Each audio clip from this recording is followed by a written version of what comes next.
Good morning. Good morning, ma'am. Okay. Good morning, ma'am. Good morning.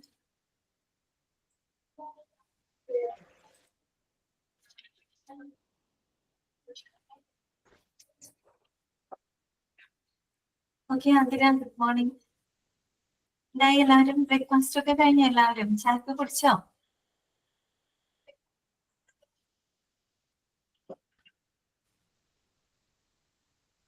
ഞാൻ ആരും ഇല്ലാത്തത് Yes, ma'am. കഴിഞ്ഞു അല്ലേ? ഓക്കെ. അപ്പൊ നമുക്ക് ഫ്രഷ് ആയിട്ട് തന്നെ തുടങ്ങാം അല്ലേ? ഓക്കെ.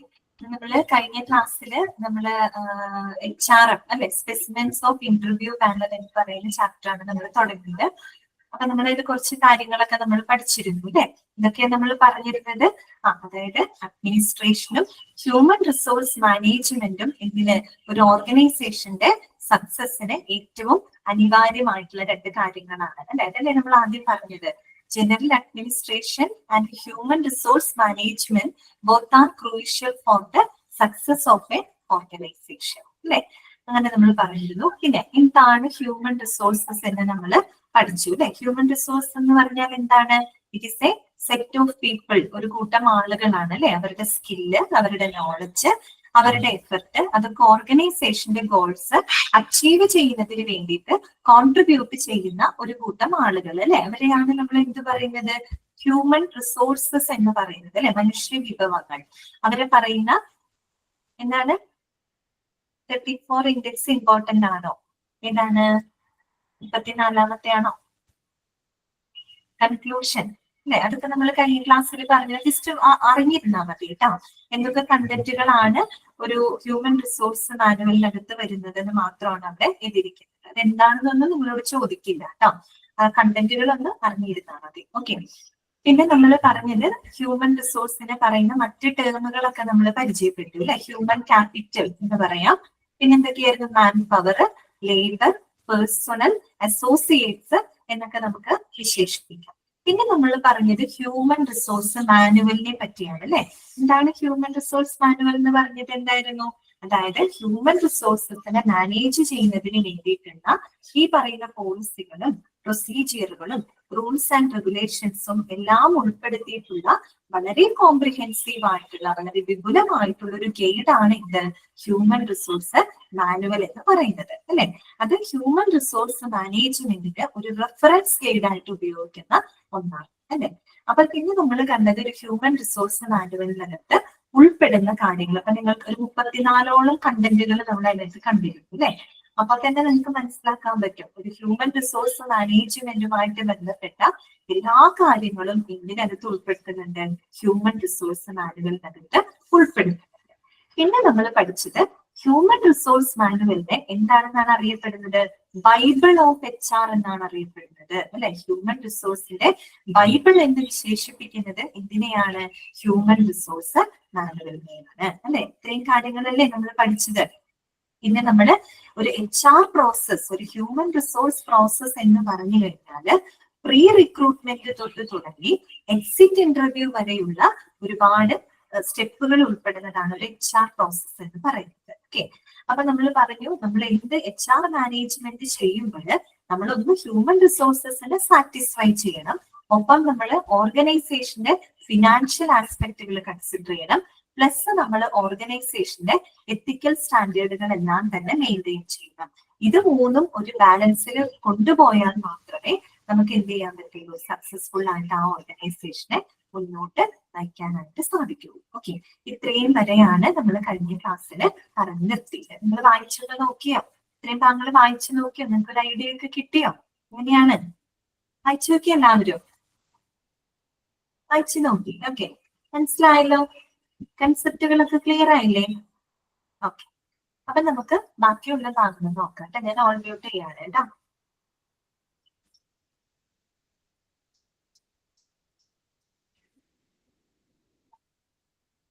ഇനി നമുക്ക് പഠിക്കാനായിട്ടുള്ളത് ഫേസസ് ഓഫ് HR ആണ് കേട്ടോ. അതായത് ഹ്യൂമൻ റിസോഴ്സ് മാനേജ്മെന്റിൽ വരുന്ന 4 ഫേസസുകളാണ് ഇനി നമുക്ക് പഠിക്കാനായിട്ടുള്ളത്. ഏതൊക്കെയാണ് ആ 4 ഫേസസ് എന്ന് പറയുന്നത്? ഫസ്റ്റ് വൺ നമുക്ക് നോക്കാം. Human resource management has different faces that are. ഏതൊക്കെയാണ് ആ 4 ഫേസസ് എന്ന് പറയുന്നത്? ഒന്ന് പ്രീ റിക്രൂട്ട്മെന്റ്. ഒന്നാമത്തെ എന്താണ്? Pre recruitment. രണ്ടാമത്തത് recruitment. Third one post recruitment. Fourth one post exit. ഏതൊക്കെയാണ് 4 ഫേസസ് എന്ന് പറഞ്ഞാല്? ഒന്ന് പ്രീ റിക്രൂട്ട്മെന്റ്, രണ്ടാമത്തത് റിക്രൂട്ട്മെന്റ്, മൂന്നാമത്തത് പോസ്റ്റ് റിക്രൂട്ട്മെന്റ്, നാലാമത്തത് പോസ്റ്റ് എക്സിറ്റ്. അപ്പോ ഏകദേശം നമുക്ക് ആ പേര് കേൾക്കുമ്പോൾ തന്നെ അതിനെ പറ്റി ഒരു ഐഡിയ നമുക്ക് തന്നെ ഗസ് ചെയ്യാനായിട്ട് പറ്റും അല്ലെ? പ്രീ റിക്രൂട്ട്മെന്റ് എന്ന് പറഞ്ഞാൽ എന്തായിരിക്കും? റിക്രൂട്ട്മെന്റിന് മുൻപാണ് അല്ലെ? ശരിക്കും പറഞ്ഞാൽ it is the planning and preparations before hiring അല്ലെ? നമ്മൾ ഈ പറയുന്ന ആളുകളെ ഹയർ ചെയ്യുന്നതിന് മുമ്പ്, റിക്രൂട്ട് ചെയ്യുന്നതിന് മുൻപായിട്ട് നമ്മൾ നടത്തുന്ന ചില പ്ലാനിങ്ങുകള് അല്ലെങ്കിൽ ചില തയ്യാറെടുപ്പുകള്, അങ്ങനെയുള്ള കാര്യങ്ങളാണ് ഇതിനകത്ത് വരുന്നത്, പ്രീ റിക്രൂട്ട്മെന്റിനകത്ത് വരുന്നത്. പ്രീ എന്ന് പറയുമ്പോൾ മുൻപാണ്, റിക്രൂട്ട്മെന്റിന് മുൻപാണ് അല്ലെ?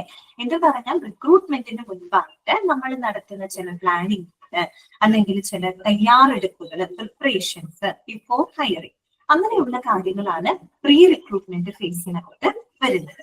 ഓക്കെ, അത് കഴിഞ്ഞാൽ എന്താണ്? റിക്രൂട്ട്മെന്റ് ആണ് അല്ലെ? തയ്യാറെടുപ്പുകൾ കഴിഞ്ഞാൽ പിന്നെ നമുക്ക് എന്ത് ചെയ്യാം?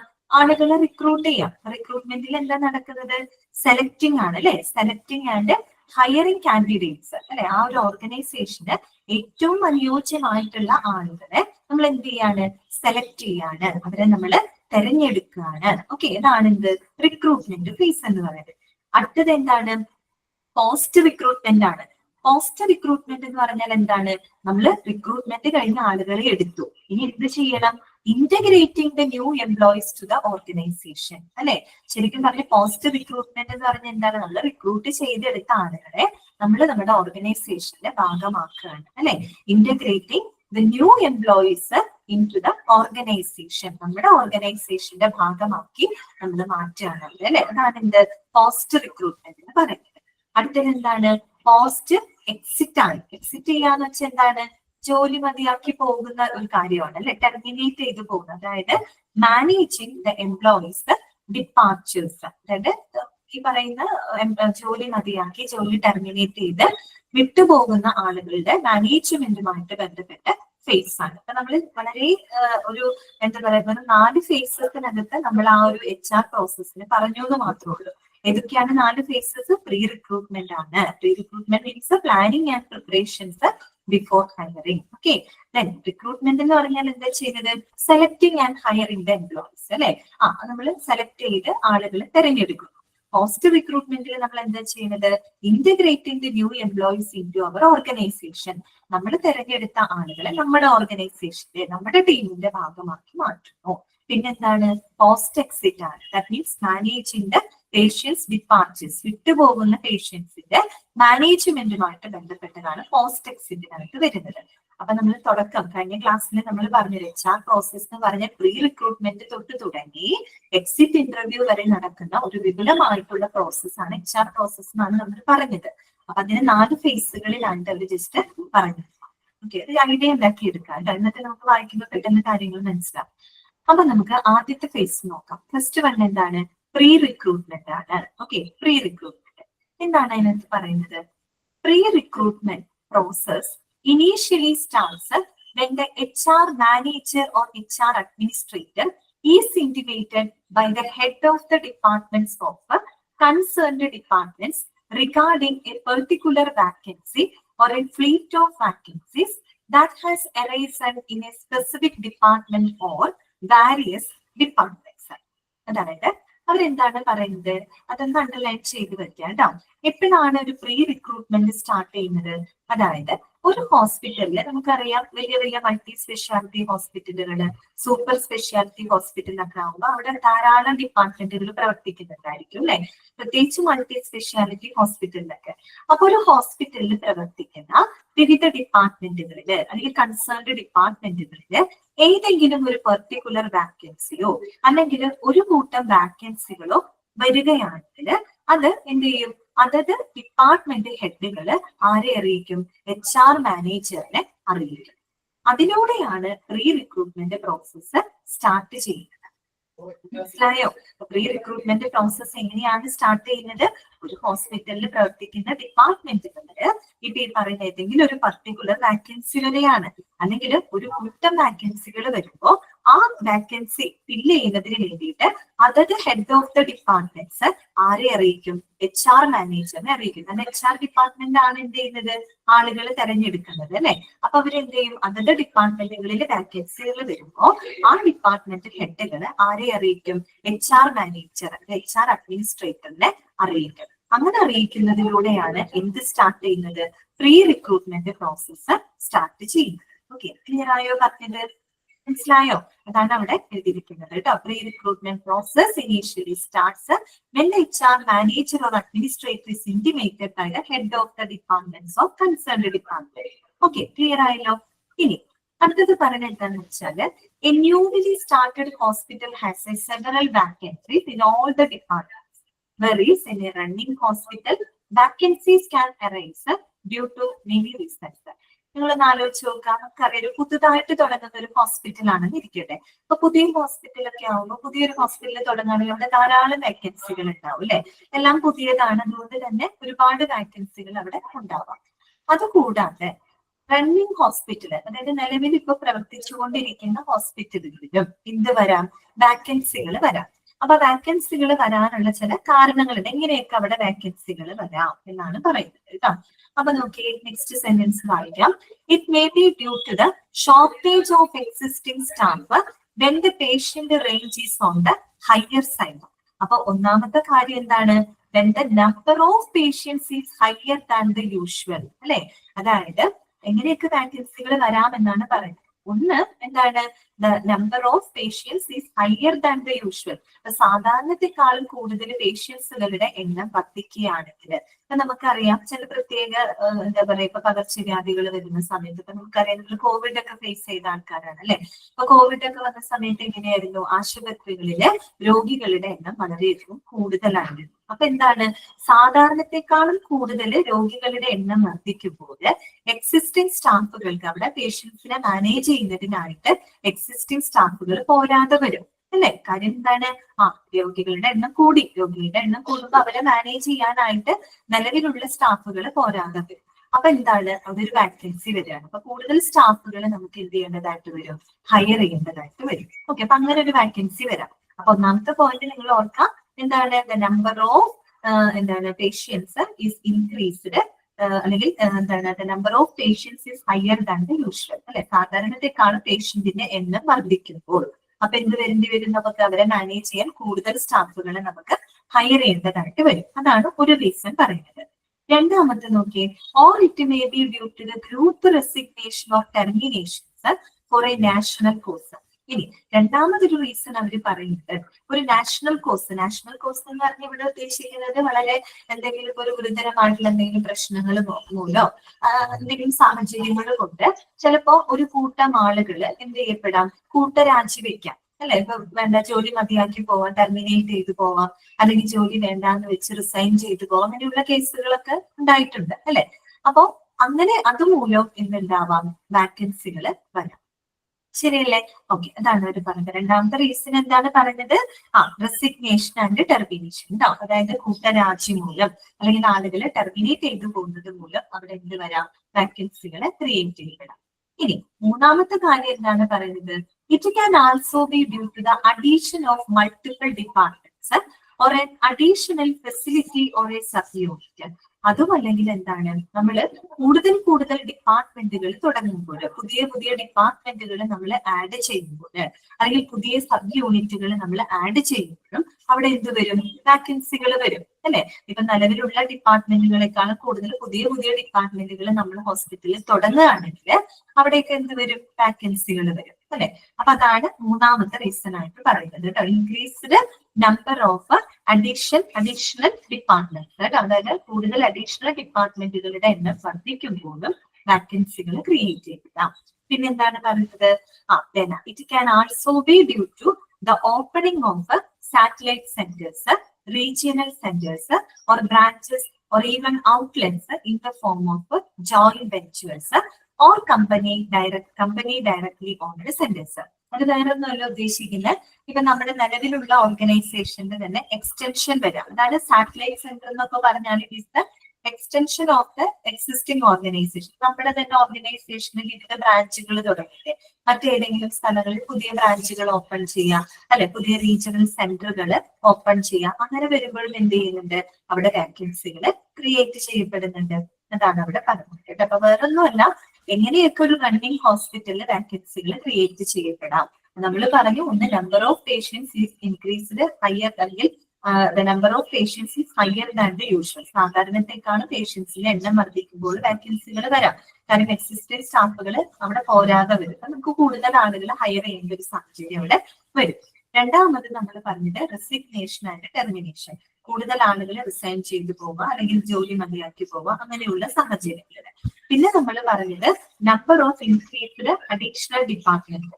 അഡീഷണൽ ഡിപ്പാർട്ട്മെന്റുകളുടെ എണ്ണം വർദ്ധിക്കുമ്പോഴും വാക്കൻസികൾ ക്രിയേറ്റ് ചെയ്യപ്പെടാം. അതുപോലെ തന്നെ എന്താണ്, അതുപോലെ ഇൻക്രീസ്ഡ് ഓപ്പണിംഗ് ഓഫ് ദ എന്താ പറയുക branches of the existing organisation. നിലവിലുള്ള ഓർഗനൈസേഷന്റെ ബ്രാഞ്ചുകൾ നമ്മൾ പുതിയതായിട്ട് പല സ്ഥലങ്ങളിലൊക്കെ ഓപ്പൺ ചെയ്യുന്ന സമയത്തും അവിടെ എന്ത് ക്രിയേറ്റ് ചെയ്യപ്പെടാം, വാക്കൻസികൾ ക്രിയേറ്റ് ചെയ്യപ്പെടാം. ഓക്കെ, ക്ലിയർ ആയല്ലോ? ഇത് നോക്കാം. Whatever the reason and however the vacancies arise, due to any of the reasons, the HR manager has to be intimated to the proper channels. ഈ പറയുന്ന എന്ത് കാരണങ്ങളും ആയിക്കോട്ടെ, നമ്മൾ എന്ത് ചെയ്യണം, എന്തൊരു വാക്കൻസികൾ ക്രിയേറ്റ് ചെയ്യപ്പെട്ടാലും നമ്മൾ അത് HR മാനേജറിനെ പ്രോപ്പർ ചാനലിലൂടെ അറിയിക്കണമെന്നാണ് പറഞ്ഞത്. ഓക്കെ, ക്ലിയർ ആയോ? അപ്പൊ അവിടെ പറഞ്ഞ കൺസെപ്റ്റ് ഇത്രയേ ഉള്ളൂ. പ്രീ റിക്രൂട്ട്മെന്റ് എപ്പോഴാണ് സ്റ്റാർട്ട് ചെയ്യുന്നത്? ഒരു ഹോസ്പിറ്റലിലെ ഡിപ്പാർട്ട്മെന്റുകളിൽ വാക്കൻസി വരുന്ന സമയത്ത് അതത് ഡിപ്പാർട്ട്മെന്റ് ഹെഡുകൾ ആ വിവരം ആരെ അറിയിക്കും? HR മാനേജറിനെ അറിയിക്കും. അവിടെയാണ് പ്രീ റിക്രൂട്ട്മെന്റ് പ്രോസസ്സ് സ്റ്റാർട്ട് ചെയ്യുന്നത്. ഓക്കെ, ക്ലിയർ ആയോ? ജസ്റ്റ് ഒന്ന് വായിച്ചു നോക്കാമോ? പറഞ്ഞ കാര്യങ്ങൾ ഓക്കെ ആണോ? ജസ്റ്റ് ഒന്ന് വേണമെങ്കിൽ വായിച്ചു നോക്കാം. 10 മിനിറ്റ് എടുത്തൊന്ന് വായിച്ചു നോക്കാം.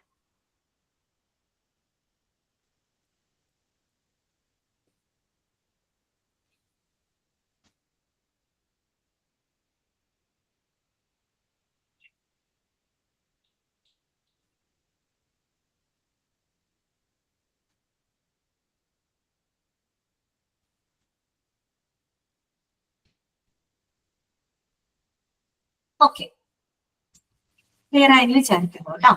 അടുത്ത ഭാഗത്തോട്ട് നമുക്ക് പോവാം. നെക്സ്റ്റ് നമുക്ക് നോക്കാനുള്ളത് request for the talent acquisition. ഇതാണ് request for the talent acquisition.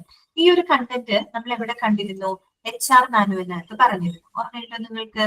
ഇവിടെ പറയുന്നത് അല്ലെ, intent four the talent acquisition എന്ന് പറഞ്ഞാൽ എന്തായിരുന്നു? It is the request for hiring new employees, അല്ലെ, പുതിയ എംപ്ലോയീസിനെ തെരഞ്ഞെടുക്കുന്നതിന് വേണ്ടിയിട്ടുള്ള ഇന്റന്റ് കൊടുക്കുകയാണ്. ഇന്റന്റ് എന്ന് പറഞ്ഞാൽ എന്താണ്? റിക്വസ്റ്റ് ആണെന്ന് പറഞ്ഞു അല്ലെ. അപ്പൊ എന്താണ് ഇന്റന്റ് ഫോർ, അല്ലെങ്കിൽ റിക്വസ്റ്റ് ഫോർ ടാലന്റ് അക്വിസിഷൻ, അല്ലെങ്കിൽ നമുക്ക് എന്ത് പറയാം? Intent for talent acquisition. Talent acquisition എന്ന് പറയുന്നത് ഏറ്റവും ടാലന്റഡ് ആയിട്ടുള്ള നമ്മളുടെ ആ ഒരു ടാലന്റഡ് ആയിട്ടുള്ള ആളുകളെ തെരഞ്ഞെടുക്കുന്നതിന് വേണ്ടിയിട്ട് നമ്മൾ എന്ത് കൊടുക്കുകയാണ്? ഒരു റിക്വസ്റ്റ് കൊടുക്കുകയാണ്. അപ്പൊ അതുമായിട്ട് ബന്ധപ്പെട്ട പ്രോസസ് ആണ് അവിടെ കൊടുത്തിരിക്കുന്നത് കേട്ടോ. അപ്പൊ അതൊന്ന് നമുക്ക് വായിക്കാം, മനസ്സിലാക്കി വെക്കാം. നോക്കുക. All the existing vacancies, both the routine and urgent future vacancies during expansion have to be notified to the HR manager or administrator in writing, preferably in a prescribed form maintained in the HR department as per the HR manual. എന്താണ് പറയുന്നത്? നമുക്കറിയാലോ, നമ്മൾ vacancy വന്നു കഴിഞ്ഞാൽ proper ചാനലിലൂടെ ആരെ നമ്മൾ അറിയിക്കണം? HR മാനേജറിനെ അറിയിക്കണം. അപ്പൊ ഇവര് പറയുന്നത് എല്ലാ വാക്കൻസികളും, അതിപ്പോ both routine and urgent or future vacancies, routine ആയിട്ടുണ്ടാവുന്ന വാക്കൻസികൾ. റൂട്ടീൻ ആയിട്ടുണ്ടാവുന്ന വേക്കൻസി എന്ന് പറഞ്ഞാൽ എന്താണ് ഉദ്ദേശിക്കുന്നത്?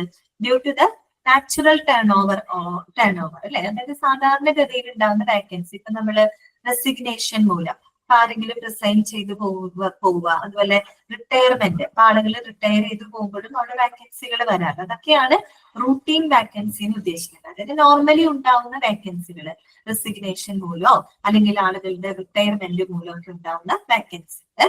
അതുപോലെ തന്നെ അർജന്റ് വാക്കൻസി എന്ന് വെച്ചാൽ പെട്ടെന്ന് ഉണ്ടാവുന്ന വാക്കൻസികൾ. നേരത്തെ നമ്മൾ പറഞ്ഞില്ലേ, അൺഎക്സ്പെക്ടഡ് ആയിട്ടുള്ള റെസിഗ്നേഷൻ മൂലം അല്ലെങ്കിൽ അൺഎക്സ്പെക്ടഡ് ആയിട്ട് ടെർമിനേഷൻ മൂലം ഒക്കെ ഉണ്ടാകുന്ന വാക്കൻസികളാവാം. അതും അല്ലെങ്കിൽ future vacancies during the expansion. നമ്മളിപ്പോ നമ്മുടെ ഓർഗനൈസേഷനെ വിപുലീകരിക്കുന്നതിന്റെ ഭാഗമായിട്ട്, അല്ലെങ്കിൽ നമ്മളിപ്പോ പുതിയ ഡിപ്പാർട്ട്മെന്റുകളൊക്കെ ആഡ് ചെയ്യുന്നത് നമ്മൾ പറഞ്ഞല്ലോ, പുതിയ പുതിയ വാക്കൻസികൾ ഭാവിയിൽ ഉണ്ടായേക്കാം. അപ്പൊ എങ്ങനെയാണെങ്കിലും ആ ഉണ്ടാവുന്ന, അപ്പൊ നിലവിലുള്ളതും ഉണ്ടാവാൻ പോകുന്നതുമായിട്ടുള്ള എല്ലാ വാക്കൻസികളും നമ്മൾ ആരെ അറിയിക്കണം? HR മാനേജറിനെ അറിയിക്കണം, HR അഡ്മിനിസ്ട്രേറ്ററിനെ അറിയിക്കണം.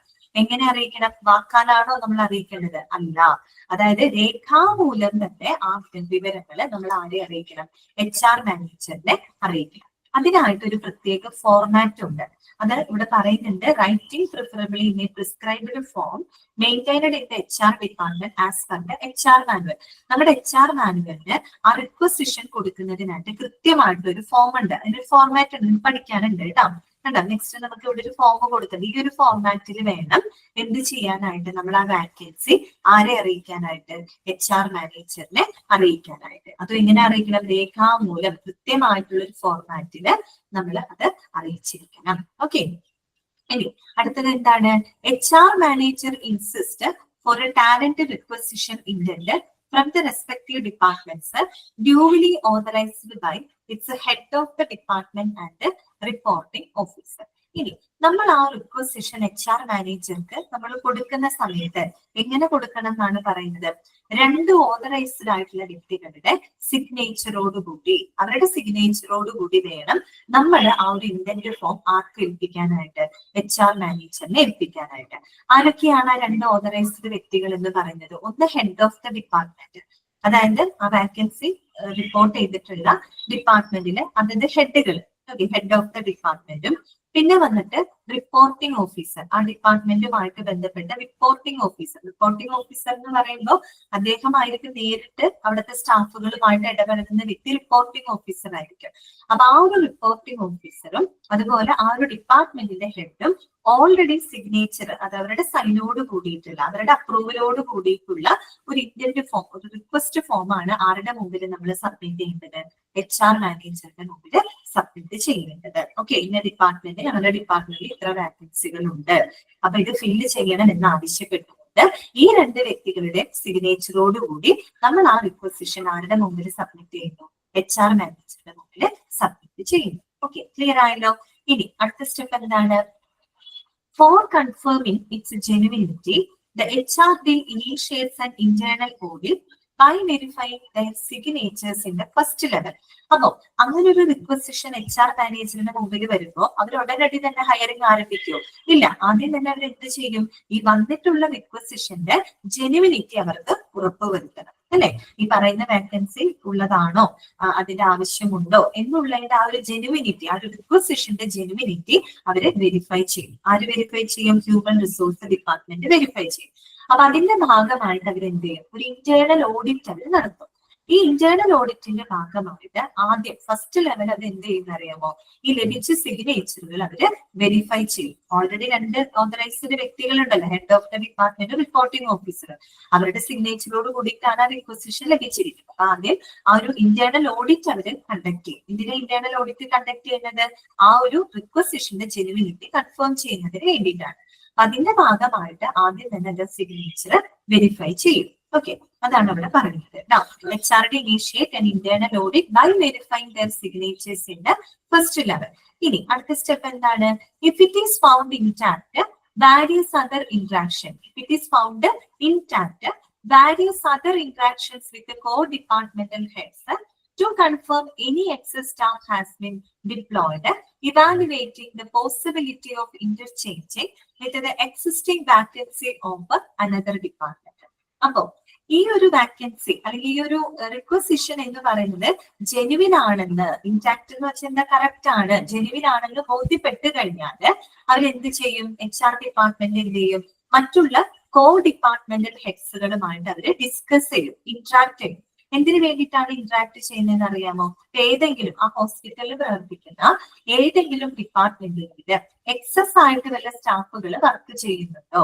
അങ്ങനെ എക്സസ് ആയിട്ട് വർക്ക് ചെയ്യുന്നുണ്ടെങ്കിൽ നമുക്ക് എന്ത് ചെയ്യാം? വേണമെങ്കിൽ അവിടെ നിന്ന് കുറച്ച് സ്റ്റാഫുകൾ എടുത്തിട്ട് വാക്കൻസി ഉള്ള ഡിപ്പാർട്ട്മെന്റിലോട്ട് വേണമെങ്കിൽ നമുക്ക് അവരെ എന്ത് ചെയ്യാം? ട്രാൻസ്ഫർ ചെയ്യാം, അല്ലെ? അങ്ങനെയല്ലേ ചെയ്യാം. അതായത് ഇപ്പോ ഒരു ഡിപ്പാർട്ട്മെന്റിൽ ആവശ്യത്തിൽ കൂടുതൽ സ്റ്റാഫുകൾ ഉണ്ടെന്ന് വിചാരിക്കാം. അങ്ങനെയാണെങ്കിൽ നമുക്ക് എന്ത് ചെയ്യാം, അവിടെ നിന്ന് കുറച്ച് സ്റ്റാഫുകളെ വേണമെങ്കിൽ വാക്കൻസി ഉള്ള ഡിപ്പാർട്ട്മെന്റിലോട്ട് ട്രാൻസ്ഫർ ചെയ്യാം. അപ്പൊ അവിടെ എന്ത് ചെയ്യാം, പുറത്തുനിന്ന് ഒരു പുതിയൊരാളെ ഹയർ ചെയ്യുന്നതിന് പകരം മിക്കവാറും അവർ എന്തായിരിക്കും ചെയ്യാം, എക്സസ് ആയിട്ട് ഏതെങ്കിലും ഡിപ്പാർട്ട്മെന്റിൽ തന്നെ സ്റ്റാഫുകൾ വർക്ക് ചെയ്യുന്നുണ്ടെങ്കിൽ അവരെ അങ്ങോട്ടേക്ക് ഷിഫ്റ്റ് ചെയ്യാനുള്ള എന്തെങ്കിലും പോസിബിലിറ്റി ഉണ്ടോ എന്നറിയുന്നതിന് വേണ്ടിയിട്ട് അവർ മറ്റ് പല ഡിപ്പാർട്ട്മെന്റ് ഹെഡുകളുമായിട്ട് എന്ത് ചെയ്യും, ഡിസ്കഷൻ നടത്തും. ഓക്കെ, അതാണ് അവർ പറയുന്നത് കേട്ടോ. It is found in various other interaction with the core departmental heads to confirm any excess staff has been deployed, evaluating the possibility of interchanging with the existing vacancy of another department. Okay, clear ആണല്ലോ. ഇനി അങ്ങനെ നമ്മൾ ചെയ്യുമ്പോൾ പല കാര്യങ്ങളും consider ചെയ്യണം. നമുക്ക് ഇങ്ങനെ വെറുതെ കുറച്ച് ഒരു ഡിപ്പാർട്ട്മെന്റിൽ കുറച്ച് സ്റ്റാഫുകൾ എക്സസ് ഉണ്ടെങ്കിൽ അവരങ്ങനെ ഈസി ആയിട്ട് നമുക്ക് മറ്റൊരു വാക്കൻസിയിലോട്ടേക്ക് അങ്ങനെ എളുപ്പം നമുക്ക് ഷിഫ്റ്റ് ചെയ്യാൻ പറ്റില്ല. അതിന് മുമ്പായിട്ട് കുറെ കാര്യങ്ങൾ നമ്മൾ അവിടെ കൺസിഡർ ചെയ്യേണ്ടതായിട്ടുണ്ട്. അത് എന്തൊക്കെയാണെന്നാണ് പറയുന്നത്. It will also have an eye upon the utilisation of human resources as per the existing patient staff ratio with an eye on financial aspect. രണ്ട് കാര്യങ്ങൾ നമ്മൾ അവിടെ കൺസിഡർ ചെയ്യും. ഒന്ന്, ഫിനാൻഷ്യൽ ആസ്പെക്ടുകൾ കൺസിഡർ ചെയ്യും, അതായത് സാമ്പത്തികമായിട്ടുള്ള ആ ഒരു വശങ്ങൾ നമ്മൾ അവിടെ കൺസിഡർ ചെയ്യണം. കാര്യം അറിയാം, നമ്മളിപ്പോ നിലവിലൊരു ഡിപ്പാർട്ട്മെന്റിൽ വർക്ക് ചെയ്യുന്ന സ്റ്റാഫുകൾ അവർക്ക് ഒരു സാലറിയും കാര്യങ്ങളൊക്കെ ഉണ്ട്. നമ്മൾ അവരെ എന്ത് ചെയ്യാണ്, മറ്റൊരു ഡിപ്പാർട്ട്മെന്റിലെ മറ്റേതെങ്കിലും ഒരു റോളിലോട്ട് അവരെ ട്രാൻസ്ഫർ ചെയ്യുന്ന സമയത്ത് അവരുടെ സാലറി സ്കെയിലും മറ്റു വ്യത്യാസം വരും അല്ലെ. അപ്പൊ അങ്ങനെയുള്ള ഫിനാൻഷ്യൽ ആസ്പെക്ടുകൾ നമുക്ക് അവിടെ പരിഗണിക്കേണ്ടതുണ്ട്. പിന്നെ നമുക്ക് പരിഗണിക്കേണ്ടത് പേഷ്യന്റ് ടു സ്റ്റാഫ് റേഷ്യോ ആണ് അല്ലെ. ഓരോ ഡിപ്പാർട്ട്മെന്റിലും നമ്മൾ പാലിക്കേണ്ട പേഷ്യന്റ് ടു സ്റ്റാഫ് റേഷ്യോ എത്രയാണ്. അങ്ങനെ രണ്ട് കാര്യം, നമുക്ക് ഒരു പേഷ്യന്റ് ടു സ്റ്റാഫ് റേഷ്യോ ഉണ്ട്. ആ ഒരു റേഷ്യോ മെയിൻറ്റെയിൻ ചെയ്തുകൊണ്ട് വേണം നമ്മൾ സ്റ്റാഫുകളെ ട്രാൻസ്ഫർ ചെയ്യാനായിട്ട്. അതിന് കൂടാനും പാടില്ല, കുറയാനും പാടില്ല. ഒരു നിശ്ചിത പേഷ്യൻസ് എന്താ പറയാ സ്റ്റാഫ് റേഷ്യോ ഉണ്ട്. ആ റേഷ്യോ മെയിൻറ്റെയിൻ ചെയ്തുകൊണ്ട് വേണം നമുക്ക് സ്റ്റാഫുകളെ ട്രാൻസ്ഫർ ചെയ്യാനായിട്ട്. അപ്പൊ ഈ രണ്ട് കാര്യങ്ങളെ പരിഗണിച്ചുകൊണ്ട് ആണ് നമ്മൾ ഈ പറയുന്ന സ്റ്റാഫുകളെ ഷിഫ്റ്റ് ചെയ്യുന്ന കാര്യത്തെ പറ്റിയിട്ട് ഒരു ഫൈനൽ ഡിസിഷൻ എടുക്കുന്നത്. ഓക്കെ, അതാണ് അവിടെ പറയുന്നത് കേട്ടോ. രണ്ട് കാര്യങ്ങളാണെന്ന് ഫിനാൻഷ്യൽ ആസ്പെക്ട് നമ്മൾ കൺസിഡർ ചെയ്യും, പേഷ്യന്റ് ടു സ്റ്റാഫ് റേഷ്യോ നമ്മൾ കൺസിഡർ ചെയ്യും. ഓക്കെ, ഇനി അടുത്ത എന്താണ്, during that HR process an equilibrium can be maintained by reshuffling the process. അപ്പോ നമ്മൾ ഈ ഒരു ഇങ്ങനെ ചെയ്യുമ്പോൾ നമ്മളിപ്പോ എക്സസ് ആയിട്ടുള്ള സ്റ്റാഫുകളിൽ നിന്ന് വാക്കൻസി ഉള്ള ഡിപ്പാർട്ട്മെന്റിലോട്ട് മാറ്റുക എന്ന് പറയുന്നത് നമ്മളൊരു റീഷഫ്ലിംഗ് പ്രോസസ് ആണ് അവിടെ നടത്തുന്നത് അല്ലെ. പുതിയൊരാള് പുറത്തുനിന്ന് നമ്മൾ എടുക്കുന്നില്ല, പകരം നമ്മൾ ഉള്ള സ്റ്റാഫുകളെ തന്നെ എന്ത് ചെയ്യാണ്, അങ്ങോട്ടും ഇങ്ങോട്ടും ഒന്ന് റീഷഫിൾ ചെയ്യാണ്. അപ്പൊ ഈ റീഷഫിൾ ചെയ്യുന്ന സമയത്ത് എപ്പോഴും ഒരു എക്വിലിബ്രിയം മെയിൻറ്റെയിൻ ചെയ്തുകൊണ്ടാണ് നമ്മൾ ചെയ്യുന്നത്. ആർക്കും എക്വിലിബ്രിയം മെയിൻറ്റെയിൻ ചെയ്ത് പറഞ്ഞാൽ നേരത്തെ പറഞ്ഞ കാര്യങ്ങളാണ്. ആ പേഷ്യന്റ് ടു സ്റ്റാഫ് റേഷ്യോയും ഫിനാൻഷ്യൽ ആസ്പെക്ടിനെയും ഒക്കെ ബാലൻസ് ചെയ്തുകൊണ്ട് മെയിൻറ്റെയിൻ ചെയ്തുകൊണ്ടാണ് നമ്മൾ ഈ പറയുന്ന ഒരു റീഷഫ്ലിംഗ് പ്രോസസ് കണ്ടക്ട് ചെയ്യുന്നത്. ഓക്കെ, ക്ലിയർ ആണല്ലോ. ഇനി എന്താണ്, in such cases the talent acquisition Indians are summarily rejected for the new recruitments. അപ്പൊ അങ്ങനെയുള്ള പ്രോസസ്സിൽ നമ്മളൊരു പുതിയ റിക്രൂട്ട്മെന്റിന് വേണ്ടിയിട്ടുള്ള റിക്വസിഷൻസ് അവിടെ എന്ത് ചെയ്യും, നമ്മൾ റിജക്ട് ചെയ്യും. കാരണം പുതിയ ഒരാളെ നമുക്ക് എടുക്കേണ്ട ആവശ്യമില്ല. അപ്പൊ അങ്ങനെ വന്നിട്ടുള്ള റിക്വസിഷനെ നമ്മൾ താൽക്കാലികമായിട്ട് എന്ത് ചെയ്യും, റിജക്ട് ചെയ്യും. കാരണം ഉള്ള സ്റ്റാഫുകൾ നമ്മുടെ ഓർഗനൈസേഷനിൽ തന്നെ ഉള്ള സ്റ്റാഫുകളെ വെച്ച് നമുക്ക് ആ വേക്കൻസി ഫില്ല് ചെയ്യാവുന്ന കാര്യമുള്ളൂ. അപ്പൊ പുതിയൊരു റിക്രൂട്ട്മെന്റിന് വേണ്ടിയിട്ട് അവരെന്ത് ചെയ്യില്ല, പുതിയ റിക്രൂട്ട്മെന്റിന് വേണ്ടിയിട്ട് അവർ ട്രൈ ചെയ്യില്ല. ഓക്കെ, അതവിടെ റിജക്ട് ചെയ്യപ്പെടും. ഇനി നോക്കുക, if it is not an emergency in nature the recruitment process can be delayed for another couple of months. ഇനിയിപ്പോ റിക്രൂട്ട്മെന്റ് ചെയ്യേണ്ട സാഹചര്യം, ആ വാക്കൻസി ഫില്ല് ചെയ്യേണ്ട സാഹചര്യം വളരെ എമർജൻസി അല്ലാന്നുണ്ടെങ്കിൽ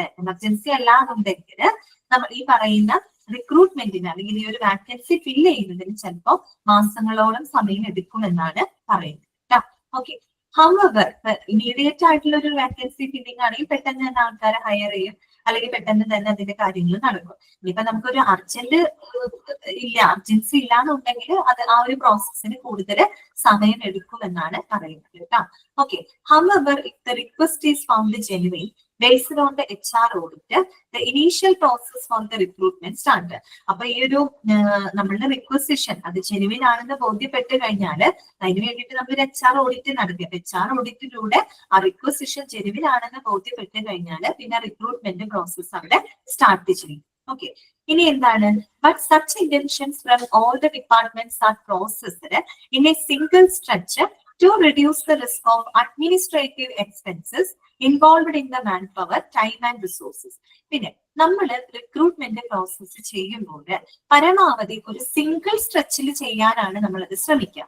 അതായത് നമ്മളൊന്ന് ആലോചിച്ച് നോക്കാം, നമ്മളൊരു ഒറ്റ സ്ട്രെച്ചിലോ ഒറ്റ സ്റ്റെപ്പിൽ നമ്മൾ ആ റിക്രൂട്ട്മെന്റ് പ്രോസസ്സ് കണ്ടക്ട് ചെയ്യുകയാണെങ്കിൽ നമുക്ക് അവിടെ ടൈം ഒരുപാട് സേവ് ചെയ്യാൻ പറ്റും, മണി സേവ് ചെയ്യാൻ പറ്റും, അതുപോലെ തന്നെ മാൻ പവർ നമുക്ക് സേവ് ചെയ്യാൻ പറ്റും, അല്ലെ? ശരിയല്ലേ? ഇപ്പൊ നമ്മള് ഒരുപാട് ഘട്ടങ്ങളിലൂടെയാണ് റിക്രൂട്ട്മെന്റ് നടത്തുന്നത്. ഇപ്പൊ ആദ്യം റിട്ടേൺ ടെസ്റ്റ് നടത്തി, പിന്നെ അത് കഴിഞ്ഞ് ഇന്റർവ്യൂ നടത്തി. അങ്ങനെ നമ്മൾ ഓരോ സ്റ്റെപ്പുകളിലൂടെ ചെയ്യുന്ന സമയത്ത് നമുക്ക് കൂടുതൽ ടൈം കൺസ്യൂമിംഗ് ആണ്, ടൈം കൂടുതൽ വേണ്ടി വരും. അത് മാത്രമല്ല റിസോഴ്സസുകൾ കൂടുതൽ ഉപയോഗിക്കേണ്ടതായിട്ട് വരും.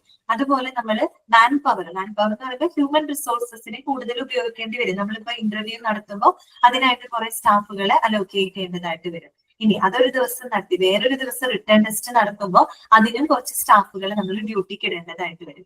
അങ്ങനെ നമ്മൾ പല പല ഘട്ടങ്ങളിലൂടെ ചെയ്യുമ്പോൾ നമുക്ക് അവിടെ ടൈം കൺസ്യൂമിംഗ് ആണ്, റിസോഴ്സസുകൾ നമുക്ക് കൂടുതൽ എക്സ്പെൻസീവ് ആണ്, അതുപോലെ മാൻ പവറും കൂടുതലായിട്ട് വരും.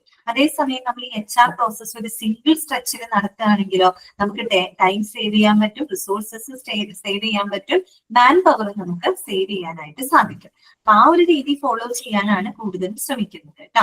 ഓക്കെ, അപ്പൊ ഇനി normally the intense of departments are connected and scrutinized every month so that a monthly schedule for the recruitment is maintained to reduce the process, cost and consequences, except under exceptional circumstances where there is an urgent requirement.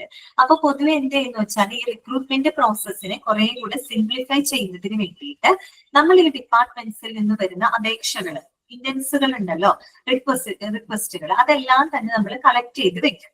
Collect ചെയ്തിട്ട് അതിനെ സൂക്ഷ്മ പരിശോധന നടത്തി എല്ലാ മാസവും നമ്മൾ ഈ കിട്ടുന്ന റിക്വസിഷനെ എല്ലാം കളക്ട് ചെയ്ത് അവര് സോർട്ട് ചെയ്ത് വെക്കും. എന്നിട്ട് ഒരു മന്ത്ലി ഷെഡ്യൂൾ ക്രിയേറ്റ് ചെയ്യാണ് ഫോർ ദ റിക്രൂട്ട്മെന്റ്. അതായത് എല്ലാ മാസവും റിക്രൂട്ട്മെന്റിനായിട്ട് നമ്മളൊരു ഷെഡ്യൂള് എന്ത് ചെയ്ത് വെക്കാണ്, ക്രിയേറ്റ് ചെയ്ത് വെക്കാണ്. അപ്പൊ നമ്മൾ മുൻകൂട്ടി അങ്ങനെ ഷെഡ്യൂൾ ചെയ്ത് വെക്കുമ്പോൾ നമുക്ക് റിക്രൂട്ട്മെന്റ് പ്രോസസ്സ് കുറെ കൂടെ എളുപ്പത്തിൽ നമുക്ക് ചെയ്യാനായിട്ട് സാധിക്കും. കോസ്റ്റ് നമുക്ക് കുറയ്ക്കാൻ പറ്റും, ടൈം നമുക്ക് സേവ് ചെയ്യാനായിട്ട് പറ്റും, മാൻ പവർ സേവ് ചെയ്യാനായിട്ടൊക്കെ സാധിക്കും. ഓക്കെ, ഏത് സാഹചര്യങ്ങൾ ഒഴികെയാണ് അവർ പറയുന്നത്? അർജൻസി, അതായത് അർജന്റ് റിക്വയർമെന്റ് ആണെങ്കിൽ നമ്മൾ ഇങ്ങനെയൊന്നും എടുക്കില്ല, പെട്ടെന്ന് തന്നെ നമ്മൾ ആളുകളെ ഹയർ ചെയ്യും. അങ്ങനെ ഒരു സാഹചര്യം ഇല്ലാത്ത ഘട്ടത്തില് നമ്മൾ ഇങ്ങനെയാണ് HR പ്രോസസ്സ് നടത്തുന്നത്. ഓക്കെ, ക്ലിയർ ആയോ പറയുന്നത്? മനസ്സിലായോ? Request for talent acquisition okay ആണോ? ഓക്കെ, ജസ്റ്റ് ഒന്ന് വായിച്ചു നോക്കാമോ? ഒന്ന് ഓടിച്ചൊന്ന് വായിച്ചു നോക്കി ആ ഒരു പ്രോസസ്സ് എന്താണെന്ന് മനസ്സിലാക്കി എടുക്കാൻ മതി കേട്ടോ.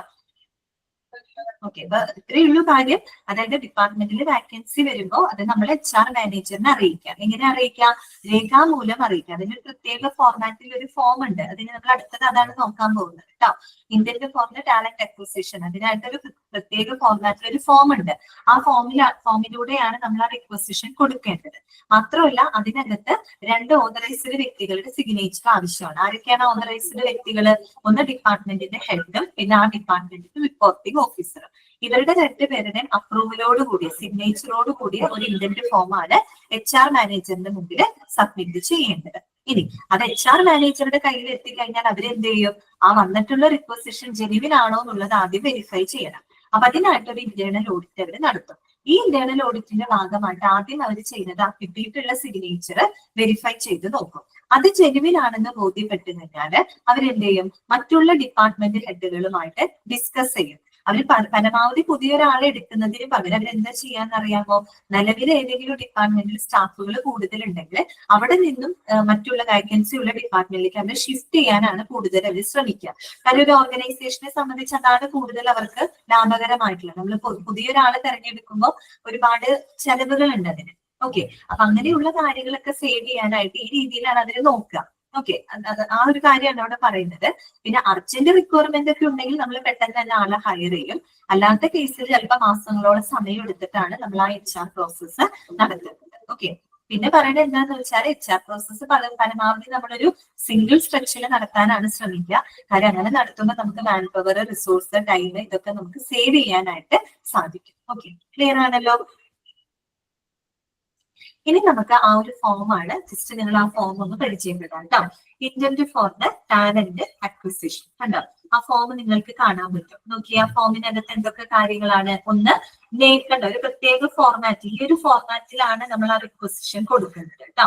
അപ്പൊ നോക്കിയേ, നെയിം ഓഫ് ദ ഇന്റന്റ്, ആരാണ് ഇന്റന്റ് കൊടുക്കുന്നത്, ആരാണ് റിക്വസ്റ്റ് കൊടുക്കുന്നത്, ആ ഒരു ആളുടെ പേര്. അതിപ്പോ ഡിപ്പാർട്ട്മെന്റ്, ഇതിപ്പോ കാർഡിയോളജി ഡിപ്പാർട്ട്മെന്റ് ആണ്, അവിടെയാണ് വാക്കൻസി ഉള്ളതെങ്കിൽ ആ ഡിപ്പാർട്ട്മെന്റ് ഹെഡോ അല്ലെങ്കിൽ ആ ഡിപ്പാർട്ട്മെന്റിന്റെ പേരായിരിക്കും നമ്മളിവിടെ എഴുതുന്നുണ്ടാവുക. ഓക്കെ. പിന്നെ രണ്ടാമത്തത് ഡേറ്റ് ഓഫ് ഇന്റന്റ്, നമ്മൾ ആ റിക്വസ്റ്റ് കൊടുക്കുന്ന ഡേറ്റ് അവിടെ നമ്മൾ എഴുതണം. പിന്നെ എന്താണ് പർപ്പസ് ഓഫ് ഇന്റന്റ്, റിക്വസിഷൻ കൊടുക്കുന്നതിന്റെ ഉദ്ദേശം എന്താണ്. അതായത് 3 കാര്യങ്ങളാണ്.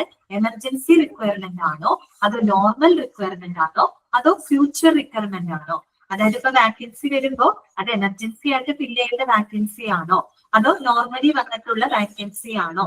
ഓക്കെ. അതല്ലെങ്കിൽ ഫ്യൂച്ചർ റിക്വയർമെന്റ് ആണോ, ഭാവിയിൽ ഉണ്ടായേക്കാവുന്ന വാക്കൻസി ആണോ എന്നാന്നുള്ളത് കൃത്യമായിട്ട് അവിടെ ടിക്ക് ഇട്ട് കൊടുക്കുക. അതാണ് അവിടെ പർപ്പസ് ഓഫ് ഇന്റന്റ് എന്നതുകൊണ്ട് ഉദ്ദേശിക്കുന്നത് കേട്ടോ.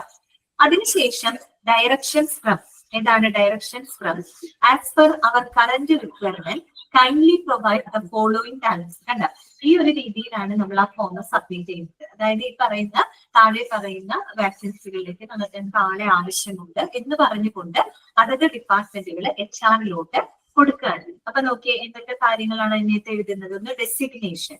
ഡെസിഗ്നേഷൻ എന്ന് പറഞ്ഞാൽ എന്താണ്, ജോബ് ടൈറ്റിൽ ആണ് അല്ലെ, എന്ത് ജോലിയാണ് അല്ലെങ്കിൽ ഏത് ജോബ് പൊസിഷനിലോട്ടാണ് നമുക്ക് ആളെ വേണ്ടത്, അതാണ് കേട്ടോ. ഡെസിഗ്നേഷൻ എന്ന് പറയുമ്പോൾ പദവിയാണ്, ആ ജോബ് ടൈറ്റിലാണ് ഉദ്ദേശിക്കുന്നത്. അതുപോലെ എക്സ്പീരിയൻസ് റിക്വയർഡ്, ആ ഒരു വാക്കൻസി ഫില്ല് ചെയ്യാനായിട്ട് ആവശ്യമായിട്ടുള്ള എക്സ്പീരിയൻസ് അല്ലെ, എന്ത് എക്സ്പീരിയൻസ് അല്ലെങ്കിൽ എന്ത് ക്വാളിഫിക്കേഷൻ ഉള്ള ആളുകളെയാണ് നമുക്ക് വേണ്ടത്, ആ എക്സ്പീരിയൻസ് അവിടെ എഴുതും. അതുപോലെ നമ്പർ, അതായത് number of candidates required, number of employees ആണ് കേട്ടോ. നമുക്ക് എത്രത്തോളം ആളുകൾ ആവശ്യമുണ്ട്, എത്ര വാക്കൻസി ഉണ്ട്, 1 ആണോ 2 ആണോ അത് 10 15 എത്രയാണെന്ന് വെച്ചാൽ വാക്കൻസികളുടെ എണ്ണം നമ്മൾ അവിടെ കൊടുക്കുക. Then intended salary. Intended salary എന്ന് പറഞ്ഞാൽ proposed salary of that role, ആ റോളിനായിട്ട് നമ്മൾ നിശ്ചയിച്ചിരിക്കുന്ന സാലറി എത്രയാണ്, അങ്ങനെയുള്ള വിവരങ്ങളെല്ലാം തന്നെ ഇവിടെ രേഖപ്പെടുത്തും. ഓക്കെ, ക്ലിയർ ആയല്ലോ. അടുത്തത് എന്താണ്, അപ്രൂവൽ ആണ്. ആരുടെ അപ്രൂവൽ ആണ് നമുക്ക് ലഭിക്കേണ്ടത്. ഒന്ന് അപ്രൂവൽ ബൈ HOD അല്ലെ, ഹെഡ് ഓഫ് ദ ഡിപ്പാർട്ട്മെന്റ്, ആ ഡിപ്പാർട്ട്മെന്റ് ഹെഡിന്റെ അപ്രൂവൽ നമുക്ക് വേണം. അതുപോലെ approval by GM HR, GM എന്ന് വെച്ചാൽ ജനറൽ മാനേജർ എന്നാണ് കേട്ടോ. Approval by general manager of HR department, അവരുടെ അപ്രൂവൽ വേണം. അപ്രൂവ് ബൈ ചെയർമാന്റെ അപ്രൂവലും വേണം.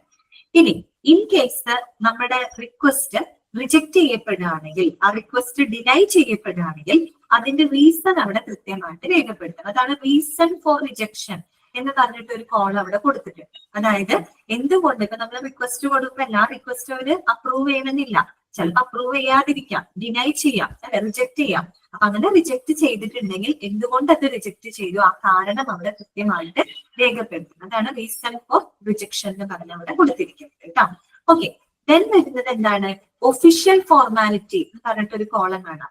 ഒഫീഷ്യൽ ഫോർമാലിറ്റി എന്ന് പറഞ്ഞാൽ വേറൊന്നുമല്ല, it covers the logistics of the hiring process. അതായത് ആ ഒരു എന്താ പറയാ, ആ ഹയറിംഗ് പ്രോസസ്സിന്റെ കുറെ ലോജിസ്റ്റിക്സ് എന്ന് പറഞ്ഞാൽ വേറൊന്നുമല്ല, അതായത് ആ ഒരു റിക്രൂട്ട്മെന്റുമായിട്ട് ബന്ധപ്പെട്ട ആ ഒരു പ്രാക്ടിക്കൽ ഡീറ്റെയിൽസും അതുപോലെ തന്നെ ഓപ്പറേഷണൽ സ്റ്റെപ്സ് ഒക്കെയാണ് അവിടെ കൊടുത്തിരിക്കുന്നത്. നമ്മൾ ആ റിക്രൂട്ട്മെന്റുമായിട്ട് ബന്ധപ്പെട്ട് നടത്തുന്ന പ്രാക്ടിക്കൽ ആയിട്ട് ചെയ്യുന്ന കുറെ കാര്യങ്ങളുടെ ഡീറ്റെയിൽസ്. അപ്പൊ നമ്മൾ ഇന്റർവ്യൂ നടത്തും അല്ലെ, ചിലപ്പോൾ റിട്ടേൺ ടെസ്റ്റുകളൊക്കെ നടത്തും റിക്രൂട്ട്മെന്റ് പ്രോസസ്സിന്റെ ഭാഗമായിട്ട്.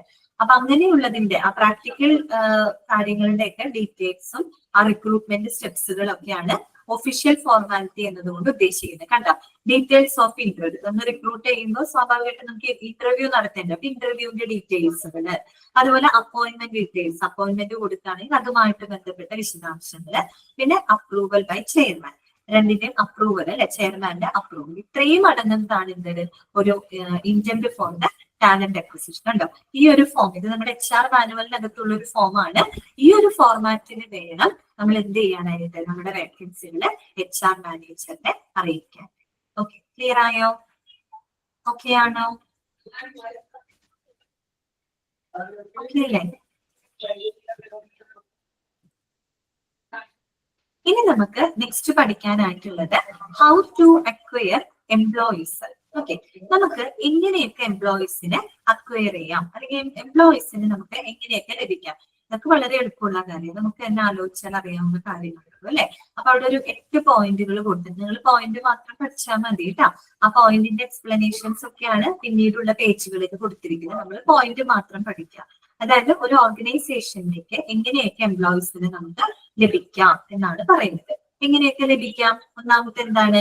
Existing data bank. എന്താണ് എക്സിസ്റ്റിംഗ് ഡാറ്റ ബാങ്ക്? നിലവിലുള്ള ഡാറ്റ ബാങ്കിൽ നിന്നും നമുക്ക് ആളുകളെ ലഭിക്കാം. മനസ്സിലായിട്ടുണ്ടാവില്ല എന്താണ് എക്സിസ്റ്റിംഗ് ഡാറ്റ ബാങ്ക് എന്ന് പറഞ്ഞാൽ അതിന്റെ എക്സ്പ്ലനേഷൻ പറയുന്നുണ്ട് കേട്ടോ. എങ്കിലും ഒരു ഉദാഹരണം പറയാം. ഇപ്പൊ നമ്മളൊരു ടീച്ചിങ് കോഴ്സ് ചെയ്തു വിചാരിക്കും. ഇപ്പൊ ഒരു BEd കോഴ്സോ അല്ലെങ്കിൽ ഇപ്പൊ ഒരു TTC ഒക്കെ ചെയ്തു നിൽക്കാം. സ്വാഭാവികമായിട്ടും നമ്മളത് ചെയ്ത് കഴിഞ്ഞാൽ കോഴ്സ് നമ്മൾ ടീച്ചിങ് കോഴ്സ് കംപ്ലീറ്റ് ചെയ്ത് കഴിഞ്ഞാൽ നമ്മൾ എന്ത് ചെയ്യും? നമ്മുടെ അടുത്ത് പുറത്തൊക്കെ ഉള്ള സ്കൂളുകളിലൊക്കെ നമ്മൾ എന്ത് ചെയ്യും? നമ്മുടെ ബയോഡാറ്റ കൊണ്ട് കൊടുക്കും.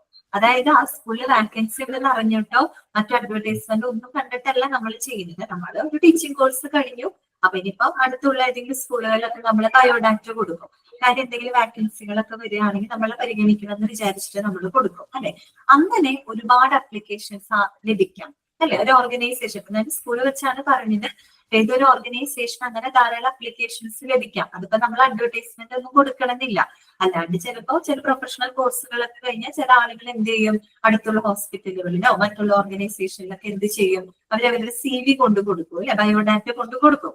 അപ്പൊ അങ്ങനെ നമുക്ക് ഒരുപാട് അപ്ലിക്കേഷൻസുകൾ ഒരു ഓർഗനൈസേഷന് ലഭിക്കാം. അതാണ് എക്സിസ്റ്റിംഗ് ഡാറ്റ ബാങ്ക് എന്ന് പറയുന്നത്.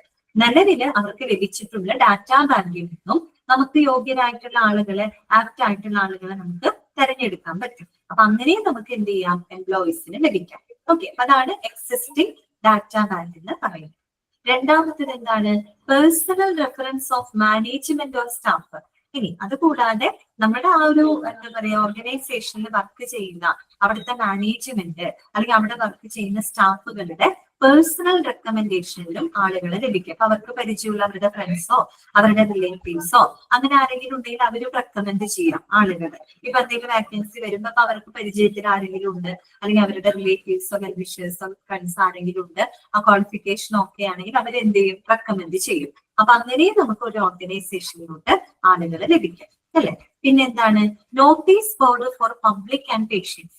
പ്രത്യേകിച്ച് നമ്മുടെ ഹോസ്പിറ്റലുകളിലൊക്കെ ആണെങ്കിൽ ഈ പറയുന്ന നോട്ടീസ് ബോർഡിൽ, ഫ്രണ്ട് ഓഫീസ് നോട്ടീസ് ബോർഡിൽ നമ്മൾ എന്ത് കൊടുക്കാം? വാക്കൻസി നമ്മൾ നോട്ടിഫൈ ചെയ്യാം അല്ലെ. വാക്കൻസി ഉള്ള കാര്യം അത് നമ്മൾ നോട്ടീസ് ബോർഡിൽ ഡിസ്പ്ലേ ചെയ്തിടുകയാണെങ്കിൽ, പ്രത്യേകിച്ച് ഒരു ഹോസ്പിറ്റലിലൊക്കെ ആവുമ്പോൾ ധാരാളം പേഷ്യൻസുകളും നിത്യേന ഒരുപാട് വിസിറ്റേഴ്സുകളൊക്കെ വരുന്ന ഒരു സ്ഥലമാണ്. അപ്പൊ നോട്ടീസ് ബോർഡിലൂടെ അവർക്ക് വാക്കൻസികൾ അറിയാൻ പറ്റും. അങ്ങനെയും നമുക്ക് ഒരുപാട് ആളുകൾ ലഭിക്കും. ഓക്കെ, പിന്നെന്താണ്? ത്രൂ പ്രൊഫഷണൽ കൺസൾട്ടൻസ് വഴിയായിട്ടും ആളുകളെ ലഭിക്കും. പ്രൊഫഷണൽ കൺസൾട്ടൻസ് എന്ന് പറയുന്നത് ശരിക്കും എന്താണ്? എക്സ്പേർട്ട് ആയിട്ടുള്ള ആളുകളാണ് അല്ലെ. പ്രൊഫഷണൽ എക്സ്പേർട്സുകളാണ്. അതായത് ഈ പറയുന്ന ആളുകളെ ഹയർ ചെയ്യുന്നത്, പ്രത്യേകിച്ച് HR ഹ്യൂമൻ റിസോഴ്സ് ഡിപ്പാർട്ട്മെന്റിനെയൊക്കെ സപ്പോർട്ട് ചെയ്യുന്നവർക്ക് വേണ്ട എക്സ്പേർട്ട് ആയിട്ടുള്ള വളരെ അഡ്വൈസും കാര്യങ്ങളൊക്കെ കൊടുക്കുന്ന എക്സ്പേർട്ട് ആയിട്ടുള്ള ആളുകളാണ് പ്രൊഫഷണൽ കൺസൾട്ടൻസ് എന്ന് പറയുന്നത്. അപ്പൊ അവരിലൂടെയും നമുക്ക് എന്ത് ലഭിക്കാം? ഈ പറയുന്ന ആളുകളെ തെരഞ്ഞെടുക്കാനായിട്ട് സാധിക്കും. ആളുകളെ നമുക്ക് ലഭിക്കാം. പിന്നെ വരുന്നത് വാക്ക്-ഇൻ കാൻഡിഡേറ്റ്സ് ആണ്. വാക്ക്-ഇൻ കാൻഡിഡേറ്റ് നിങ്ങൾ കേട്ടിട്ടുണ്ടോ? വാക്ക്-ഇൻ ഇന്റർവ്യൂ എന്ന് കേട്ടിട്ടില്ലേ? വാക്ക്-ഇൻ ഇന്റർവ്യൂ എന്ന് വെച്ചാൽ നമ്മൾ പ്രത്യേകിച്ച് ഒരു അപ്പോയിന്റ്മെന്റ് ഒന്നും ഷെഡ്യൂൾ ചെയ്യാതെ നമ്മൾ ഈ തൊഴിൽ മേളയൊക്കെ വരില്ലേ, പത്രത്തിൽ കണ്ടില്ലേ, ജോബ് ഫെയർ ഒക്കെ വരില്ലേ, തൊഴിൽ മേളയൊക്കെ വരുന്ന സമയത്ത് അത് നമ്മൾ മുൻകൂട്ടി അപ്പോയിന്റ്മെന്റ് എന്തെങ്കിലും എടുത്തിട്ടാണോ നമ്മൾ ആ ലൊക്കേഷനിലോട്ട് പോകുന്നത്? അല്ല, നമ്മളിപ്പോ ന്യൂസ് പേപ്പറിൽ തൊഴിൽ മേള ഉണ്ടെന്ന് അറിഞ്ഞാൽ നമ്മൾ ആ ലൊക്കേഷനിലോട്ട് പോകും. ഒരുപാട് ആളുകൾ അങ്ങോട്ടേക്ക് വരും അല്ലെ.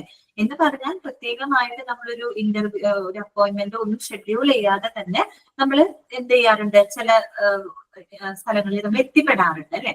അതായത് വാക്ക്-ഇൻ കാൻഡിഡേറ്റ് ആണ്. ഓക്കെ, അപ്പൊ അങ്ങനെ നമുക്ക് ആളുകളെ ലഭിക്കാം. പിന്നെ എന്താണ്? Social media network. നമുക്കറിയാം ഇന്നത്തെ കാലത്ത് ഏറ്റവും റിലവന്റ് ആയിട്ടുള്ള സോഷ്യൽ മീഡിയ നെറ്റ്വർക്കാണ് അല്ലെ.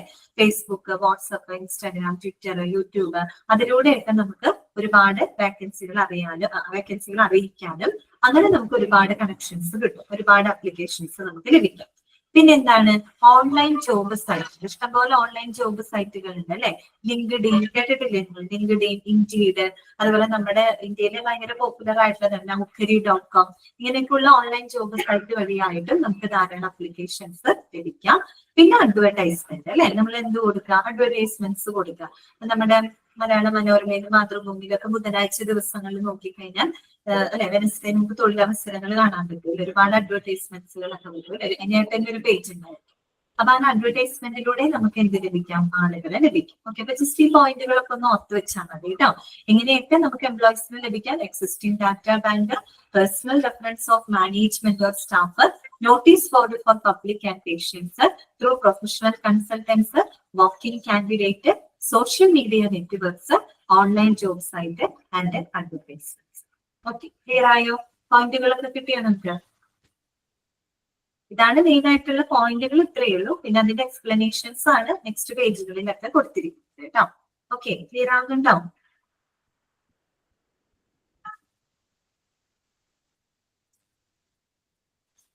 അപ്പൊ നമുക്ക് ജസ്റ്റ് ഒന്ന് ഓരോന്ന് എന്താന്ന് നോക്കാം കേട്ടോ. ഈ പറഞ്ഞ കാര്യങ്ങളൊക്കെ തന്നെയാണ്. First one, existing data bank കേട്ടോ. Okay, soft and hard files maintain.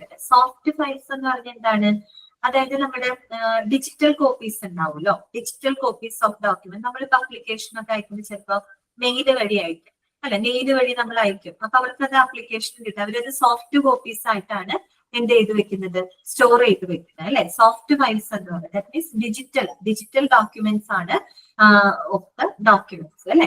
Okay, പിന്നെ ഹാർഡ് ഫയൽസ് എന്ന് പറയുന്നത് എന്തായിരിക്കും ശരിക്കും, ഈ പറയുന്ന പോലെ ഫിസിക്കൽ കോപ്പീസ് ഓഫ് ഡോക്യുമെന്റ്സ് ആണ് അല്ലെ. That stored in paper form.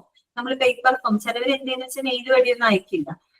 ചിലവർ എന്തെന്ന് വെച്ചാൽ ബയോഡാറ്റ പ്രിന്റ് എടുത്ത് അത് ഫില്ല് ചെയ്ത് അല്ലെങ്കിൽ ഒരു അപ്ലിക്കേഷൻ ഫോം ഒക്കെ എഴുതി പോസ്റ്റൽ ആയിട്ട് ആളുകൾ അയക്കും അല്ലെ. അങ്ങനെയുള്ളതാണ് ഹാർഡ് ഫയൽസ് എന്ന് പറയുന്നത്. അപ്പൊ രണ്ടും ലഭിക്കാം. ഒരു ഓർഗനൈസേഷനെ സംബന്ധിച്ച് അവർക്ക് സോഫ്റ്റ് ഫയൽസ് ലഭിക്കാം, ഹാർഡ് ഫയൽസും ലഭിക്കാം. രണ്ടും അവിടെ മെയിൻറ്റെയിൻ ചെയ്യുന്നുണ്ട് കേട്ടോ. അപ്പൊ നോക്കുക, HR department might be receiving numerous applications by post, mail or directly, even when the vacancies are not either notified or advertised. കണ്ടോ, നേരത്തെ പറഞ്ഞ കാര്യമാണ്. അതായത് പോസ്റ്റലായിട്ട് മെയിലിലൂടെ ഒക്കെ ധാരാളം അപ്ലിക്കേഷൻസ് അവർക്ക് ലഭിക്കും. അത് പ്രത്യേകിച്ച് നമ്മളൊരു നോട്ടിഫിക്കേഷൻ കൊടുക്കണ്ട.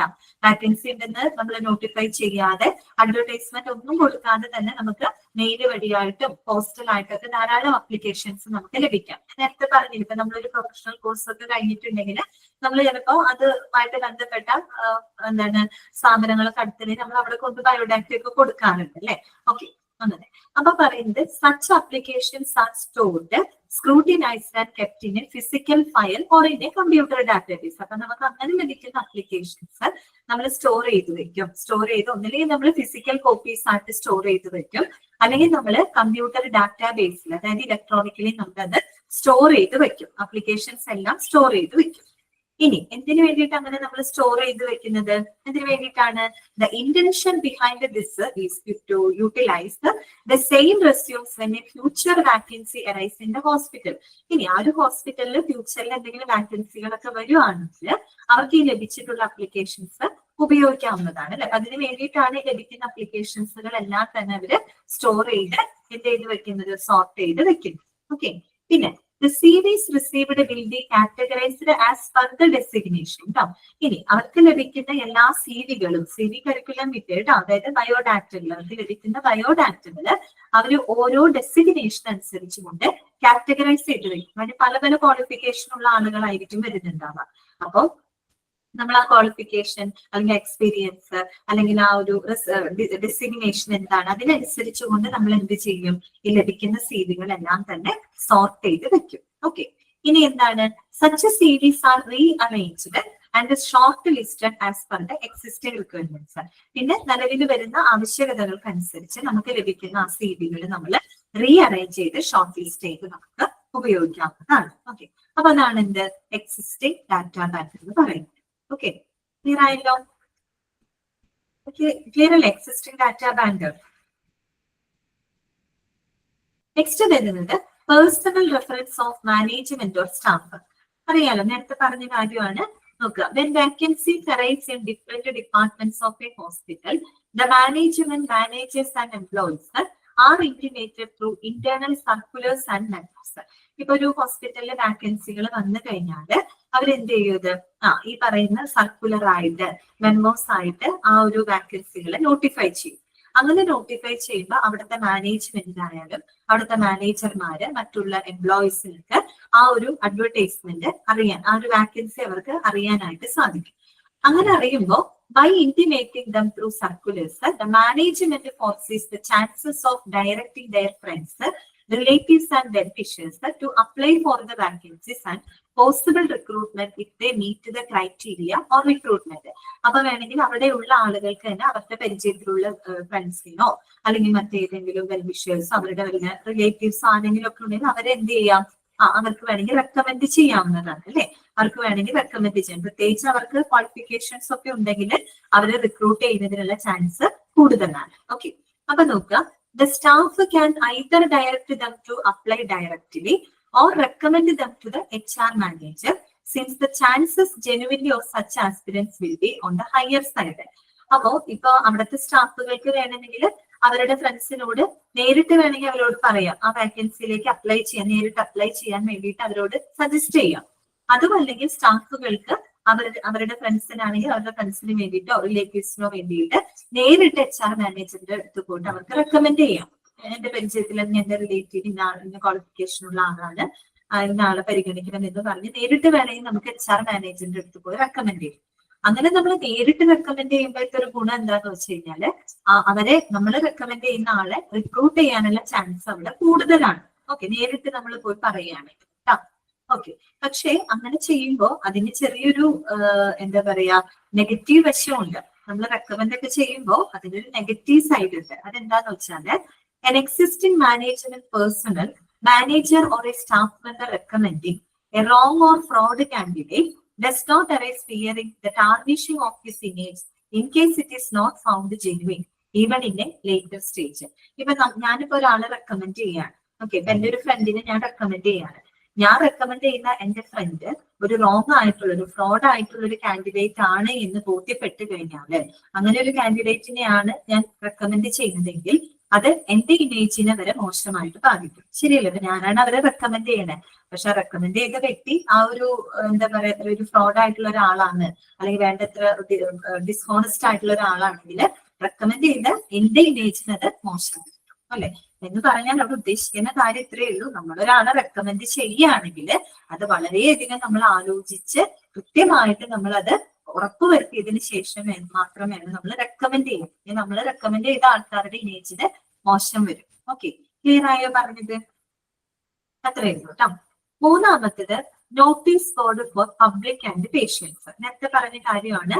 We can also follow a practice of notifying the vacancies to the public by displaying its details in the public notice board in the front office of the hospital. നമുക്ക് ഈ ഹോസ്പിറ്റലിലെ front office അവിടെ തന്നെ വലിയ notice ബോർഡിനകത്ത് നമുക്ക് എന്തെങ്കിലും വാക്കൻസികൾ വരികയാണെങ്കിൽ അവിടെ നമുക്ക് ആ നോട്ടീസ് ബോർഡിനകത്ത് അത് വേണമെങ്കിൽ എന്ത് ചെയ്യാം, എക്സിബിറ്റ് ചെയ്യാവുന്നതാണ്. അപ്പൊ we are pretty confident that more than hundreds of patients and their bystanders walk in and walk out of the hospital on a daily basis. അറിയാലോ, അങ്ങനെ വെക്കുമ്പോൾ എന്ന് പറയുന്നത് നമുക്ക് ഒരു ഹോസ്പിറ്റലില് ഡെയിലി എന്താണ് ഒരുപാട് ആളുകൾ വന്നു പോയിക്കൊണ്ടിരിക്കുന്നുണ്ട്. അപ്പൊ അവരെല്ലാവരും ഈ നോട്ടീസ് ബോർഡിലെ വാക്കൻസികൾ അത് ശ്രദ്ധിക്കും. അപ്പോ ദ എഫർട്ട് ഓഫ് സോർട്ടിംഗ് ആണ് കേട്ടോ, സോറിംഗ് അല്ല സോർട്ടിംഗ് ആണ് കേട്ടോ. Okay, the effort of sorting the biodatas of the required talents can be minimized if we get the targeted number of aspirants through this media of advertising. അപ്പൊ നമ്മളിങ്ങനെ notice ബോർഡിൽ notify ചെയ്യുമ്പോൾ നമുക്ക് ധാരാളം കാൻഡിഡേറ്റ്സിന് അതിലൂടെ ലഭിക്കും. അപ്പൊ നമുക്ക് ടാർജറ്റഡ് നമ്പർ ഓഫ് കാൻഡിഡേറ്റ്സിന് ലഭിച്ചു കഴിഞ്ഞു കഴിഞ്ഞാൽ നമുക്ക് ഈ ബയോഡാറ്റ സോർട്ട് ചെയ്യുന്ന ബുദ്ധിമുട്ടുകളൊക്കെ നമുക്ക് ഒഴിവാക്കാനായിട്ട് പറ്റും. നേരത്തെ നമ്മൾ പറഞ്ഞ എക്സിസ്റ്റിംഗ് ഡാറ്റ ബാങ്ക് എന്ന് പറയുന്നത് നമുക്ക് ഒരുപാട് ബയോഡാറ്റകൾ കിട്ടും. ഈ കിട്ടുന്ന ബയോഡാറ്റകൾ മുഴുവൻ നമ്മളിങ്ങനെ സോർട്ട് ചെയ്ത് സ്ക്രൂട്ടിനൈസ് ചെയ്തൊക്കെ വെക്കാനായിട്ട് അതിൻ്റെതായ കുറെ ബുദ്ധിമുട്ടുകളുണ്ട്. പക്ഷെ നമ്മളിങ്ങനെ നോട്ടീസ് ബോർഡ് ത്രൂ ആയിട്ട് ആളുകളെ വാക്കൻസി അറിയിക്കുമ്പോൾ നമുക്ക് ഒരുപാട് അപ്ലിക്കേഷൻസ് വരും. പക്ഷെ നമുക്കൊരു ടാർജറ്റഡ് നമ്പർ ഓഫ് ആളുകളെ കിട്ടിക്കഴിഞ്ഞാൽ നമ്മളുടെ ഓർഗനൈസേഷന് എത്രയാണോ ആവശ്യം അതിനനുസരിച്ച് ആളുകളെ നമുക്ക് കിട്ടിക്കഴിഞ്ഞാൽ പിന്നെ വേണമെങ്കിൽ നമുക്ക് നോട്ടീസ് ബോർഡിന് അത് എടുത്ത് മാറ്റാം. അപ്പൊ നമുക്ക് കുറച്ചും കൂടെ ആ ഒരു ബയോഡാറ്റ സോർട്ട് ചെയ്യാനും ഒക്കെ എളുപ്പമായിരിക്കും അല്ലെ. നമുക്ക് ഈ ഒരു ബയോഡാറ്റ സോർട്ട് ചെയ്യുന്ന ആ ഒരു ബുദ്ധിമുട്ട് നമുക്ക് അവിടെ കുറേയധികം കുറയ്ക്കാനായിട്ട് സാധിക്കും. ഓക്കെ, ക്ലിയർ ആയല്ലോ? പിന്നെ വരുന്നത് through CCTV installed in all floors. അത് അവിടെ പറയാത്തൊരു പോയിന്റ് ആണ് കേട്ടോ. Through CCTV installed in all floors. അതെന്താ ഉദ്ദേശിക്കുന്നത്? നമ്മൾ എല്ലാ ഫ്ലോറിലും CCTV ഇൻസ്റ്റാൾ ചെയ്തിട്ടുണ്ട് അല്ലെ. അപ്പൊ അതിലൂടെ ആളുകളെ ലഭിക്കുന്നതാണെന്നാണ്. അതെങ്ങനെയാണ് ലഭിക്കുന്നത് നോക്കിയേ. New channels are regularly shown through the remote CCTVs installed in the waiting area of the reception, doctors, OP counters and the IP department. നമുക്കറിയാം reception, OP counter, IP department അവിടെയൊക്കെ സ്ഥാപിച്ചിട്ടുള്ള CCTVകൾ വഴിയായിട്ട് ധാരാളം ഇൻഫർമേഷൻസ് ഡിസ്പ്ലേ ചെയ്യുന്നുണ്ട് അല്ലെ. എങ്ങനെയൊക്കെയുള്ള informations ആണ് display ചെയ്യുന്നത് നോക്കി ഇവിടെ പറയുന്നുണ്ടല്ലോ.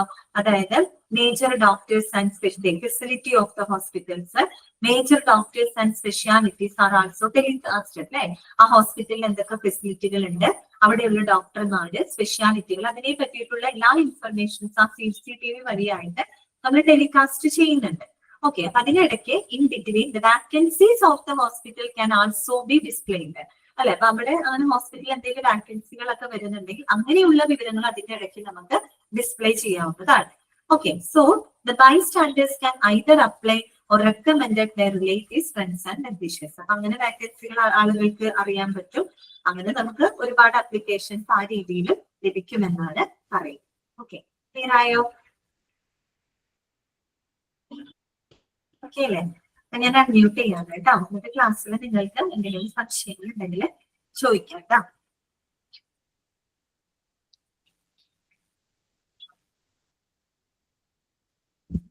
നാളെ ക്ലാസ് ഉണ്ടായിരിക്കുക കേട്ടോ. നാളെ ആഗസ്റ്റ് 15 നാളെ ക്ലാസ് ഉണ്ടാവും കേട്ടോ.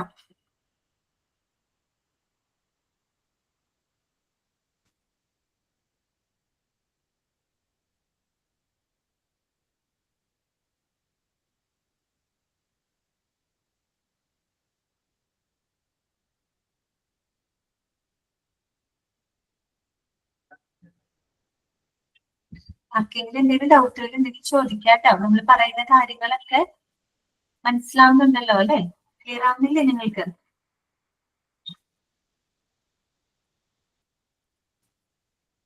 അല്ലേ? പറയുന്ന കാര്യങ്ങൾ മനസ്സിലാകാതെ അങ്ങനെ എന്തെങ്കിലും ഉണ്ടെങ്കിൽ പറയണം കേട്ടോ.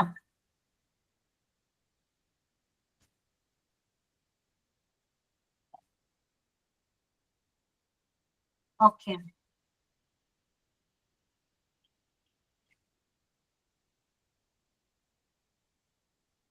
ഓക്കെ, അങ്ങനെയാണെങ്കിൽ നമുക്ക് ഇന്നത്തെ ക്ലാസ് വൈൻഡപ്പ് ചെയ്യാം കേട്ടോ. നമ്മൾ എടുത്ത ഭാഗങ്ങളൊക്കെ ഒന്ന് വായിച്ചു നോക്കുക കേട്ടോ.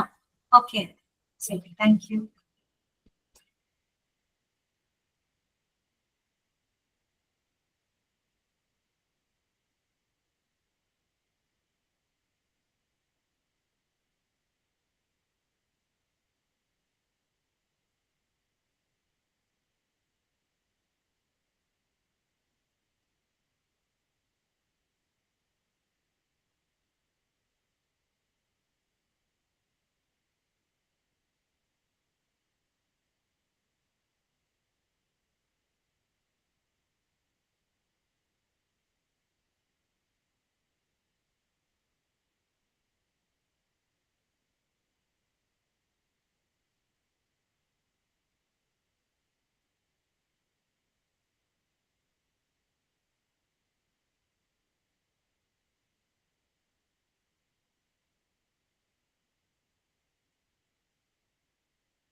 Good morning, all. Good morning, ma'am. Good morning, ma'am.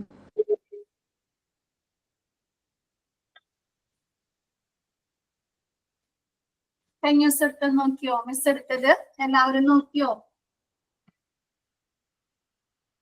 Yes. Clear ആണോ? ഓക്കെ ആണോ? ഡൗട്ട്സ് എന്തെങ്കിലും ഉണ്ടോ? ക്ലിയർ ആണ്. ഓക്കെ.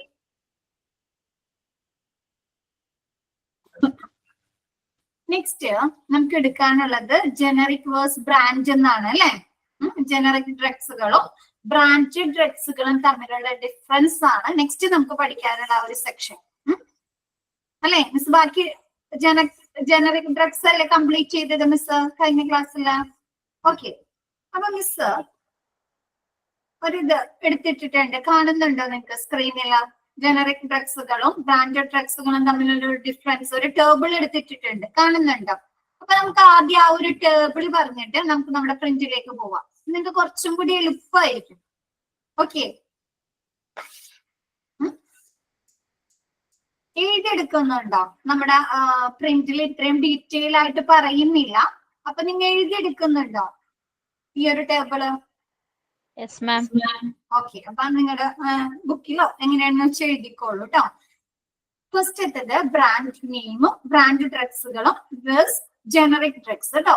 എന്താണ് നമ്മുടെ ഡ്രഗ്സുകളിൽ നമുക്കറിയാം രണ്ട് തരത്തിലുള്ള ഇൻഗ്രീഡിയൻസ് ആണ് ഉൾപ്പെടുന്നത്. ഒന്ന് ആക്റ്റീവ് ഇൻഗ്രീഡിയൻസും രണ്ടാമത്തത് ഇൻആക്റ്റീവ് ഇൻഗ്രീഡിയൻസും. എന്താണ് നമ്മുടെ ഡ്രഗ്സുകളില് രണ്ട് തരത്തിലുള്ള ഇൻഗ്രീഡിയൻസ് ആണ് ഉൾപ്പെടുന്നത്. ഒന്നാമത്തത് ആക്റ്റീവ് ഇൻഗ്രീഡിയൻസും രണ്ടാമത്തത് ഇൻആക്റ്റീവ് ഇൻഗ്രീഡിയൻസും. ആക്റ്റീവ് ഇൻഗ്രീഡിയൻസ് എന്ന് പറയുന്നത് നമ്മുടെ അസുഖം ഭേദമാകാൻ ഉപയോഗിക്കുന്ന കണ്ടന്റുകളില്ലേ, കെമിക്കൽ സോൾട്ടുകള്, കണ്ടന്റുകള്, അതാണ് ആക്റ്റീവ് ഇൻഗ്രീഡിയൻസ് എന്ന് പറയുന്നത്. ഇൻആക്റ്റീവ് ഇൻഗ്രീഡിയൻസ് പറയുന്നത് നമുക്ക് ആ ഒരു മരുന്നിന്റെ ഫ്ലേവർ മാറുന്നതിന് വേണ്ടി, അല്ലെങ്കിൽ അതിനൊരു ടേസ്റ്റ് കിട്ടാൻ വേണ്ടി, അതല്ലെങ്കിൽ അതിനൊരു കളറ് കിട്ടാൻ വേണ്ടി ഉപയോഗിക്കുന്ന കണ്ടന്റുകളില്ലേ, അതാണ്. അത് നമ്മൾ ഉപയോഗിക്കുന്നത് കൊണ്ട് നമുക്ക് യാതൊരു തരത്തിലുള്ള ഗുണവും ഇല്ല അല്ലെ, ബെനിഫിറ്റ്സ് ഉണ്ടോ? ജസ്റ്റ് ടേസ്റ്റ് വ്യത്യാസം വരുന്നു മാത്രമേ ഉള്ളൂ അല്ലെ. അപ്പൊ അങ്ങനെയുള്ള ഇൻഗ്രീഡിയൻസ് ആണ് ഇൻആക്റ്റീവ് ഇൻഗ്രീഡിയൻസ്. ഓക്കെ ആണോ?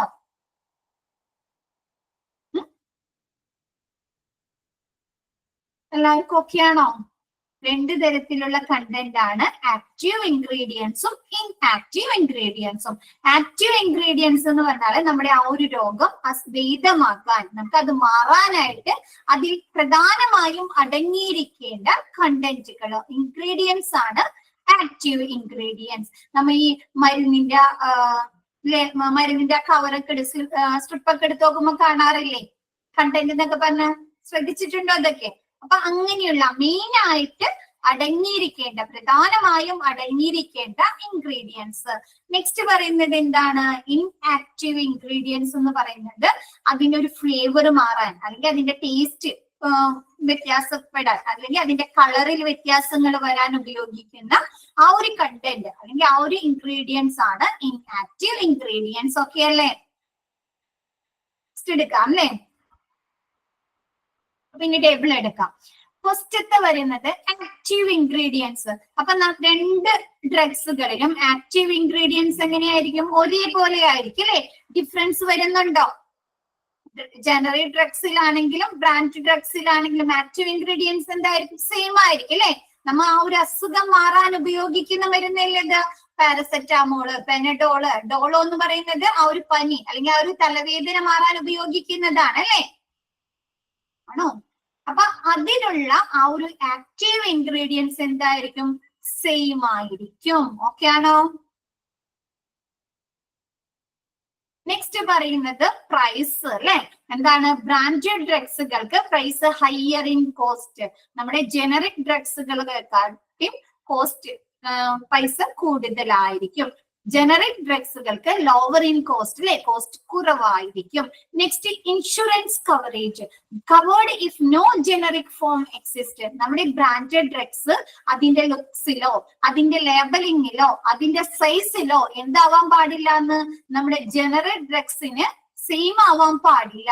അങ്ങനെ ജനറിക് ഡ്രഗിന്റെ പോലെ തന്നെയാണ് അതിന്റെ ലേബലിങ്, അതിന്റെ കവറിങ്, അതിന്റെ പാക്കിങ്, അതിന്റെ സൈസ് എങ്ങനെയുണ്ടെങ്കിൽ എന്ത് കിട്ടില്ല, ബ്രാൻഡഡ് ഡ്രഗ്സുകൾക്ക് ഇൻഷുറൻസ് കവറേജ് ലഭിക്കുകയില്ല. ഓക്കെ ആണോ?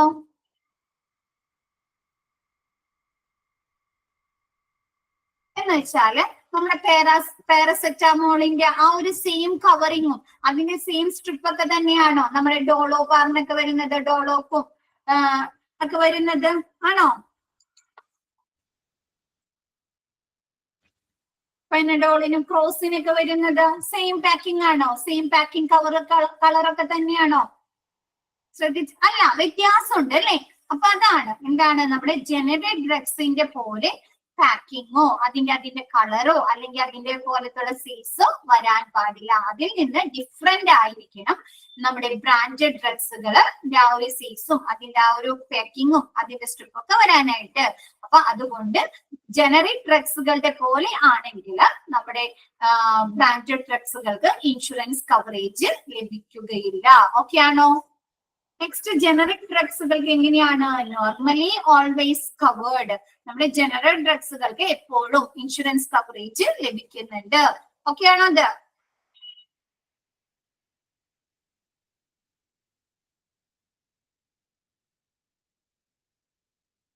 എല്ലാവർക്കും ഓക്കെ ആണോ?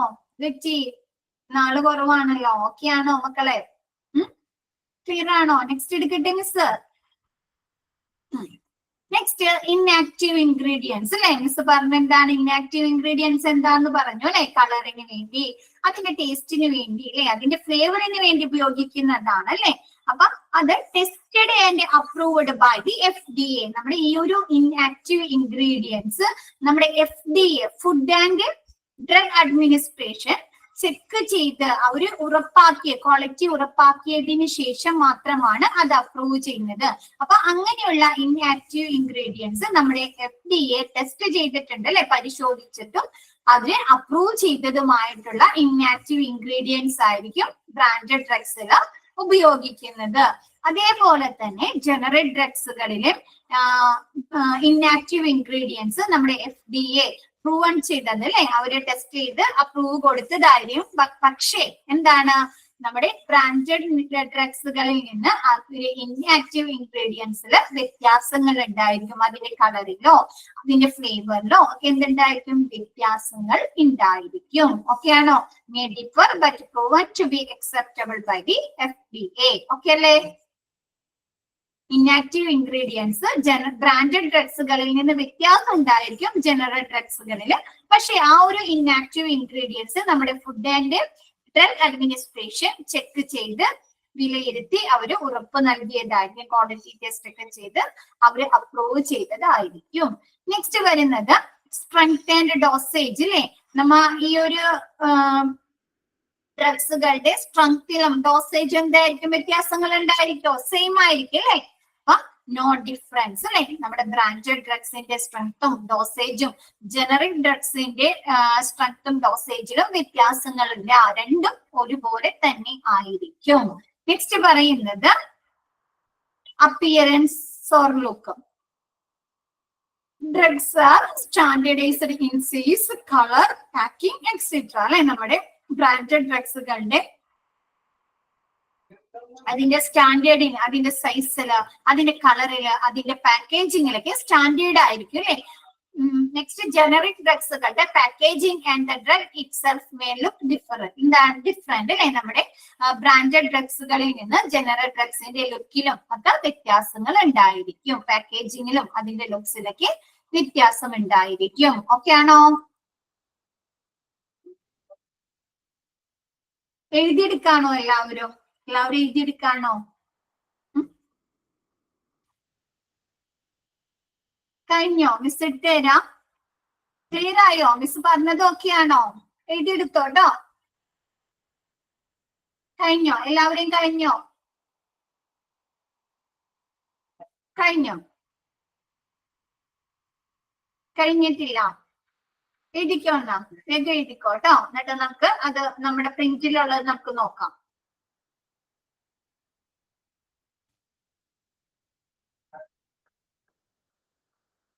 ഒന്ന് വായിച്ചു നോക്കിയേ, ഒന്ന് വായിച്ചു നോക്കിയേ.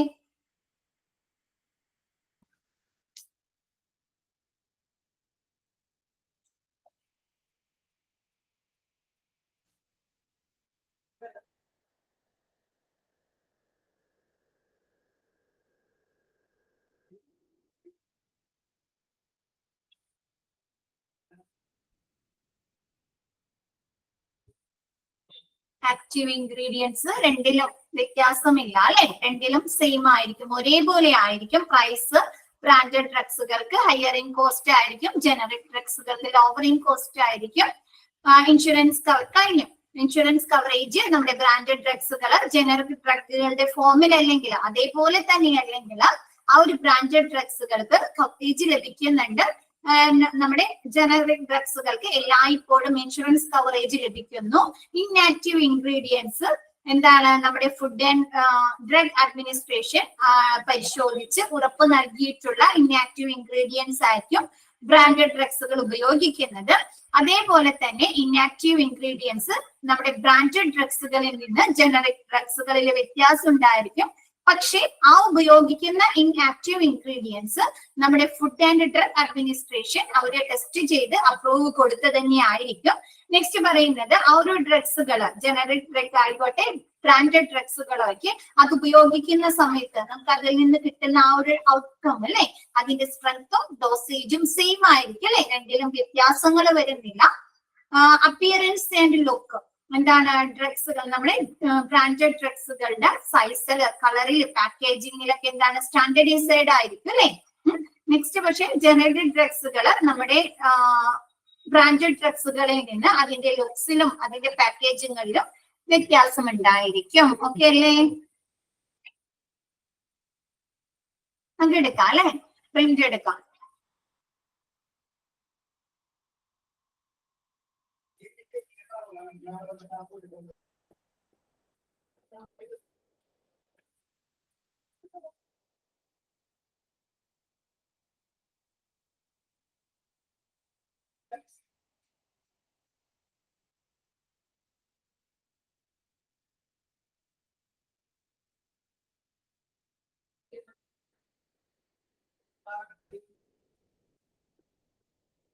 Okay. Generic versus brand, right? When it comes to the difference between generic and branded drugs, എന്താണ് നമ്മുടെ ജനറിക് ഡ്രഗ്സുകളുടെയും ബ്രാൻഡഡ് ഡ്രഗ്സുകളുടെയും വ്യത്യാസത്തെ കുറിച്ച് നമ്മൾ പറയുമ്പോൾ the generic version of the drug will differ in certain characteristics such as inactive ingredients including colors and flavouring അല്ലെ. എന്താണ് നമ്മുടെ generic ഡ്രഗ്സുകൾ branded ഡ്രഗ്സുകളിൽ നിന്ന് എന്തുണ്ടായിരിക്കും, സർട്ടൻ ക്യാരക്ടറിസ്റ്റിക് അല്ലെ, ചില സവിശേഷതകളില് വ്യത്യാസങ്ങൾ ഉണ്ടായിരിക്കും. ഇതുപോലെ ഇൻആക്റ്റീവ് ഇൻഗ്രീഡിയൻസ് പോലെ ഇൻആക്റ്റീവ് ഇൻഗ്രീഡിയൻസ് എന്താണ്, കളേഴ്സ് ആൻഡ് ഫ്ലേവറിങ്ങിനൊക്കെ ചേർക്കുന്ന ആ ഒരു ഇൻആക്റ്റീവ് ഇൻഗ്രീഡിയൻസില് വ്യത്യാസം ഉണ്ടായിരിക്കും. When different such as certain inactive ingredients, example coloring, essential in the care of particular patient, it may be appropriate for the prescribing physician to require that a specific brand be dispensed for a particular patient. അല്ലെ, എന്താണ് പ്രത്യേക രോഗികളുടെ ഒരു particular പേഷ്യൻസിന്റെ പരിചരണത്തില് ചില inactive ഇൻഗ്രീഡിയൻസുകളുടെ വ്യത്യാസം ആവശ്യമാക്കുമ്പോൾ ആ ഒരു particular രോഗിക്ക് എന്താണ് പ്രത്യേക ബ്രാൻഡഡ് ഡ്രഗ്സുകൾ നമ്മുടെ ഡോക്ടർക്ക് പ്രിസ്ക്രൈബ് ചെയ്ത് കൊടുക്കാം. ചില സിറ്റുവേഷനിൽ എന്താന്ന് വെച്ചാൽ നമ്മ മക്കൾക്കൊക്കെ മരുന്ന് എഴുതി തരുമ്പോൾ ചോദിക്കാറുണ്ടോ ഡോക്ടേഴ്സിന്, ചില ആന്റിബയോട്ടിക്സുകളൊക്കെ എഴുതി തരുമ്പോൾ ആ ഒരു ഫ്ലേവറിലുള്ളത് കിട്ടിയാൽ കൊച്ചു കുടിക്കാൻ കുറച്ചും കൂടി നന്നായിരിക്കും എന്ന് പറയാറുണ്ടോ? ഉണ്ടല്ലേ. അതല്ലെങ്കിൽ അവർ എന്ത് ചെയ്യും, ചിലപ്പോ അത് തുപ്പിയൊക്കെ കളയാറുണ്ട് അല്ലേ. ചിലപ്പോ അവർക്ക് ആ ഒരു ഫ്ലേവർ ഇഷ്ടമായിരിക്കും. അപ്പൊ അങ്ങനെയുള്ള സാഹചര്യങ്ങളിൽ നമുക്ക് എന്ത് ചെയ്യാം, ആ ഒരു ഡോക്ടറോട് പറഞ്ഞ് ആ ഒരു പെർട്ടിക്കുലർ ബ്രാൻഡഡ് ഡ്രഗ്സുകൾ നമുക്ക് ഡോക്ടറെ കൊണ്ട് പ്രിസ്ക്രൈബ് ചെയ്ത് വാങ്ങിക്കാം. ഓക്കെ ആണോ? ചില പ്രത്യേക സിറ്റുവേഷനിൽ എന്താണ് ആ ഒരു പെർട്ടിക്കുലർ രോഗിക്ക് ആ ഒരു ഇൻആക്റ്റീവ് ഇൻഗ്രീഡിയൻസ് പോലെയുള്ള വ്യത്യാസങ്ങൾ ആവശ്യമായി വരുന്ന സിറ്റുവേഷനിൽ എന്താണ് ആ ഒരു രോഗിക്ക് നമ്മുടെ ഡോക്ടർ അടുത്ത് പറഞ്ഞ് ആ ഒരു പ്രത്യേക ബ്രാൻഡഡ് ഡ്രഗ്സുകൾ പ്രിസ്ക്രൈബ് ചെയ്ത് വാങ്ങിക്കാവുന്നതാണ്. ഓക്കെ അല്ലേ? ചില കഫ് സിറപ്പുകളൊക്കെ ചില ബ്രാൻഡഡ് നല്ല കുറച്ചും കൂടി ടേസ്റ്റും കുറച്ചും കൂടിയും എന്താണ് മധുരമൊക്കെ കൂടുതലായിരിക്കും അല്ലേ? അപ്പൊ ചിലപ്പോ നമ്മ അതൊക്കെ പറഞ്ഞ് മേടിക്കാറുണ്ടോ? കുട്ടികൾക്കൊക്കെയാണ് കൂടുതൽ അങ്ങനെ നമ്മ പറയുന്നത്. ആ ഒരു ഫ്ലേവർ ആയിരുന്നെങ്കിൽ കുറച്ചും കൂടി കുടിക്കാൻ എളുപ്പമായേനാ അല്ലെ? അപ്പൊ അങ്ങനെയുള്ള സിറ്റുവേഷനിലൊക്കെ നമുക്ക് ഡോക്ടറുടെ അടുത്ത് ചോദിച്ചിട്ട് ആ ഒരു പ്രത്യേക ബ്രാൻഡഡ് ഡ്രഗ്സുകളൊക്കെ വാങ്ങി പ്രിസ്ക്രൈബ് ചെയ്ത് നൽകാവുന്നതാണ്. നെക്സ്റ്റ് പറയുന്നത് even though certain characteristics may differ, such as inactive ingredients, in order for the FDA approve a generic, the distinction between a brand and a generic drug cannot affect performance, characteristics, safety or effectiveness. എന്താണ് നമ്മുടെ ചില characteristics നമ്മ മോളിൽ പറഞ്ഞ പോലെ ചില സവിശേഷതകളിൽ എന്തുണ്ടായിരിക്കും? ഈ ഒരു ജനറൽ ഡ്രഗ്സും ബ്രാൻഡഡ് ഡ്രഗ്സുകളും തമ്മിൽ വ്യത്യാസങ്ങൾ ഉണ്ടായിരിക്കും. ഇൻആക്റ്റീവ് ഇൻഗ്രീഡിയൻസ് പോലെ. പക്ഷെ അതെന്തായിരിക്കും? നമ്മുടെ ജനറിക് ഡ്രഗിന്റെയും ബ്രാൻഡഡ് ഡ്രഗ്സിന്റെയും ഈ ഒരു ഇൻആക്റ്റീവ് ഇൻഗ്രീഡിയൻസ് നമ്മുടെ food and drug administrations prove ചെയ്ത് അല്ലെ അപ്രൂവ് ചെയ്ത് ടെസ്റ്റ് ചെയ്ത് അപ്രൂവ് ചെയ്ത് തന്നതായിരിക്കും. പക്ഷേ generic drug cannot affect performance, characteristics, safety or effectiveness. എന്താണ് നമ്മുടെ ജനറിക് ഡ്രഗിന്റെയും ബ്രാൻഡഡ് ഡ്രഗ്സിന്റെയും അതിന്റെ പെർഫോമൻസില് അതിന്റെ പെർഫോമൻസ് ക്യാരക്ടറിസ്റ്റിക്സ് അല്ലെ അതിന്റെ ആ ഒരു പ്രകടന സവിശേഷതയില് അതിന്റെ സേഫ്റ്റി സുരക്ഷിതത്വത്തില് അതിന്റെ കാര്യക്ഷമ എഫക്റ്റീവ്നെസിന്റെ അടിസ്ഥാന എഫക്റ്റീവ്നെസ് വ്യത്യാസപ്പെടുന്നുണ്ടോ? നമുക്ക് സെയിം ഔട്ട്കം ആയിരിക്കും അല്ലെ നൽകുന്നത്. ഇപ്പൊ പാരസെറ്റാമോൾ കഴിച്ചാലും ഡോളോ കഴിച്ചാലും നമുക്ക് സെയിം എഫക്റ്റ് അല്ലേ കിട്ടുന്നത്. അസിത്രോമൈസിൻ കഴിച്ചാലും അസി കഴിച്ചാലും നമുക്ക് സെയിം എഫക്റ്റ് ആണ് അല്ലെ ലഭിക്കുന്നത്. അപ്പൊ അതിന്റെ ആ ഒരു എഫക്റ്റീവ്നെസിന്റെയും അതിന്റെ ആ ഒരു സ്ട്രെങ്ത്തും ഒക്കെ എന്തായിരിക്കും? സെയിം തന്നെ ആയിരിക്കും. ഓക്കെ ആണോ?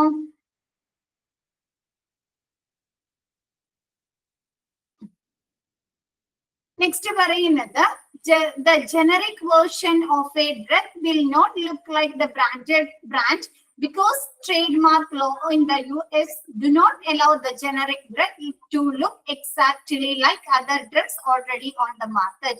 ഇപ്പൊ നമ്മ പറഞ്ഞു അല്ലെ എന്താണ് ജനറിക് ഡ്രഗ്സിന്റെയും ബ്രാൻഡഡ് ഡ്രഗ്സിന്റെയും ലുക്സ് ഒരേപോലെ ആയിരിക്കില്ല എന്ന് പറഞ്ഞു അല്ലെ അല്ലെ കാണുമ്പോൾ നമുക്ക് ഒരേപോലെ അതിന്റെ പാക്കിങ്ങിലോ അതിന്റെ സൈസിലോ അതിന്റെ കളറിലോ ഒക്കെ വ്യത്യാസം ഉണ്ടായിരിക്കും എന്ന് പറഞ്ഞു അല്ലെ. അതെന്തുകൊണ്ടാണ് അങ്ങനെ പറയുന്നത്? നമ്മുടെ യുണൈറ്റഡ് സ്റ്റേറ്റ്സിലെ ട്രേഡ് മാർക്ക് ലോയിന്റെ അടിസ്ഥാനത്തില് എന്ത് ചെയ്യാൻ പാടില്ല? നമ്മുടെ മാർക്കറ്റില് ജനറിക് ഡ്രഗ്സുകളും ബ്രാൻഡഡ് ഡ്രഗ്സുകളും ഒരുപോലെ അതിന്റെ ലുക്സില് കാണാൻ പാടില്ല. ഓക്കെ ആണോ?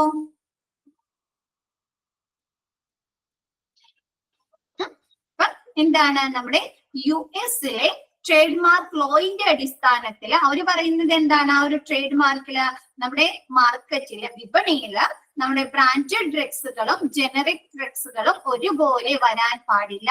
അതിന്റെ ലുക്സിലോ അല്ലെങ്കിൽ അതിന്റെ ആ ഒരു കളറിലോ അതിന്റെ അല്ലെങ്കിൽ പാക്കിങ്ങിലോ വ്യത്യാസങ്ങൾ ഉണ്ടായിരിക്കണം എന്നാണ് ഈ ഒരു ട്രേഡ് മാർക്ക് ലോയില് പറയുന്നത്. ഓക്കെ ആണോ? ക്ലിയർ ആണോ? നെക്സ്റ്റ് നിങ്ങൾക്ക് ഏറ്റവും സിമ്പിൾ ആക്കി പറയാവുന്ന രീതിയിലാണ് കേട്ടോ പറഞ്ഞു തരുന്നത്. ക്ലിയർ അല്ലേ?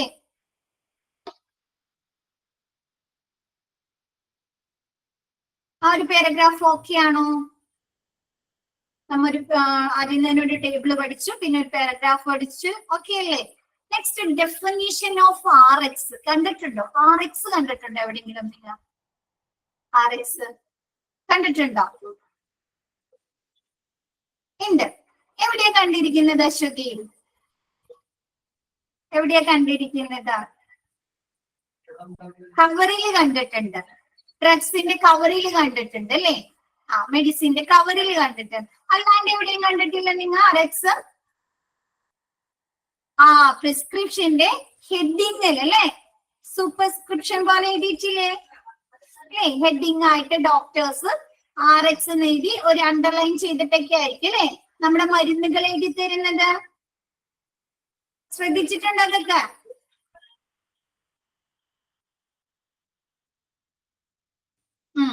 ഓക്കെ, അപ്പൊ ഇനി ശ്രദ്ധിക്കാത്തവരുണ്ടെങ്കിൽ അതൊക്കെ ഒന്ന് നോട്ട് ചെയ്യാം കേട്ടോ. ഓക്കെ, അത് നോക്കാം. Definition of R X a medical prescription അല്ലെ. RX എന്ന് പറയുന്നത് ഒരു മെഡിക്കൽ പ്രിസ്ക്രിപ്ഷനെയാണ് അല്ലെ. The simple RX is usually said to stand for the Latin word receipt meaning to take അല്ലെ. നമ്മുടെ RX എന്നുള്ള വേർഡ് ഉണ്ടായിരിക്കുന്നത് എന്തിൽ നിന്നാണ്? നമ്മുടെ ലാറ്റിൻ വേർഡ് ആയിട്ടുള്ള റെസിപ്പിയിൽ നിന്നാണ്. അതിന്റെ മീനിങ് എന്താണ്? ടു ടേക്ക് അല്ലെ, എടുക്കുക എന്നുള്ള മീനിങ് ആണ്. It is customarily part of the superscription or heading of the prescription. ഇതെന്താണ്? സാധാരണയായി ഒരു കുറിപ്പടിയുടെ ഒരു പ്രിസ്ക്രിപ്ഷന്റെ സൂപ്പർസ്ക്രിപ്ഷൻ അല്ലെങ്കിൽ ഹെഡിങ് ആയിട്ടാണ് ഇത് സാധാരണയായിട്ട് ഉപയോഗിക്കാറ്. ഓക്കെ ആണോ? അല്ലെങ്കിൽ നമ്മുടെ എന്താണ് മരുന്നിന്റെ ഒക്കെ ആ ഒരു പാക്കിങ്ങിൽ അല്ലെ കവറും ഉണ്ടായിരിക്കും RX എന്നുള്ളത്. ഓക്കെ ആണോ?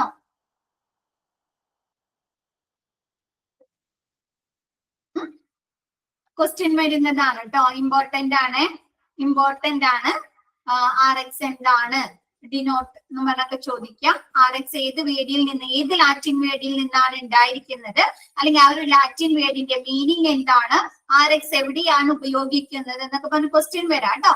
RX എന്ന് പറഞ്ഞാൽ എന്താണ്? ഒരു മെഡിക്കൽ പ്രിസ്ക്രിപ്ഷൻ ആണ്. ഇതെന്താണ്? നമ്മ ഒരു ലാറ്റിൻ വേർഡ് ആയിട്ടുള്ള റെസിപ്പിയിൽ നിന്നാണ് ഈ ഒരു RX എന്നുള്ള വേർഡ് ലെറ്റർ ഫോം ചെയ്തിരിക്കുന്നത് അല്ലെ. ഇതിന്റെ മീനിങ് എന്താണ്? ടു ടേക്ക് എന്നാണ് ഇതിന്റെ മീനിങ്. ഇത് സാധാരണയായിട്ട് ഒരു പ്രിസ്ക്രിപ്ഷന്റെ ഹെഡിങ് ആയിട്ടാണ് ഉപയോഗിക്കാറ്. ഓക്കെ ആണോ? നെക്സ്റ്റ് പറയുന്നത് ഷെഡ്യൂൾഡ് ഡ്രഗ്സ്. ഷെഡ്യൂൾഡ് ഡ്രഗ്സ് എന്ന് പറയുന്നത് these are drugs which cannot be purchased over the counter with the prescription of a qualified doctor. ഇത്തരത്തിലുള്ള ഷെഡ്യൂൾഡ് ഡ്രഗുകൾ നമുക്ക് എവിടെ നിന്ന് പർച്ചേസ് ചെയ്യാൻ പറ്റില്ല എന്ന്? നമുക്ക് ഫാർമസി കൗണ്ടറുകളിൽ നിന്ന് പ്രിസ്ക്രിപ്ഷൻ, ഒരു ക്വാളിഫൈഡ് ആയിട്ടുള്ള ഒരു യോഗ്യനായിട്ടുള്ള ഒരു ഡോക്ടറുടെ പ്രിസ്ക്രിപ്ഷൻ ഇല്ലാതെ നമുക്ക് വാങ്ങാൻ സാധിക്കുന്നതല്ല. മിസ് കഴിഞ്ഞ ദിവസം ഫസ്റ്റ് ക്ലാസ് എടുത്തപ്പോ ചോദിച്ചു അല്ലെ, എല്ലാ മരുന്നുകളും നമുക്ക് ആ ഒരു കൗണ്ടറിൽ നിന്ന് അല്ലെങ്കിൽ ഫാർമസിയിൽ നിന്ന് കിട്ടുമെന്ന് ചോദിച്ചല്ലോ. നമുക്ക് പാരസെറ്റാമോൾ ഒക്കെ കിട്ടുമായിരിക്കും അല്ലെ. ചില ബാക്കിയുള്ള മരുന്നുകൾ കിട്ടാറുണ്ടോ? കഫ് സിറപ്പും പാരസെറ്റാമോൾ ഇല്ല അല്ലെ. അപ്പൊ ഒരു ക്വാളിഫൈഡ് ഡോക്ടറുടെ പ്രിസ്ക്രിപ്ഷൻ ഇല്ലാതെ നമുക്ക് എന്ത് കിട്ടില്ല എന്ന്? ഇത്തരത്തിലുള്ള ഷെഡ്യൂൾഡ് ഡ്രഗ്സുകൾ നമുക്ക് ആ ഒരു ഫാർമസി കൗണ്ടറുകളിൽ നിന്ന് വാങ്ങിക്കാൻ സാധിക്കുന്നതല്ല. The manufacture and sales of drugs are covered under the drug and cosmetic act and rule. നമ്മുടെ മരുന്നുകളുടെ നിർമ്മാണവും വിപണനവും അല്ലെ, മാനുഫാക്ചറിങ്ങും അതിന്റെ സെയിലും drug and cosmetic act and റൂൾസിന്റെ അണ്ടറിലാണ് വരുന്നത്. ഓക്കെയാണോ? ഡ്രഗ് ആൻഡ് കോസ്മെറ്റിക് ആക്ട് പറഞ്ഞുതരാം മിസ്.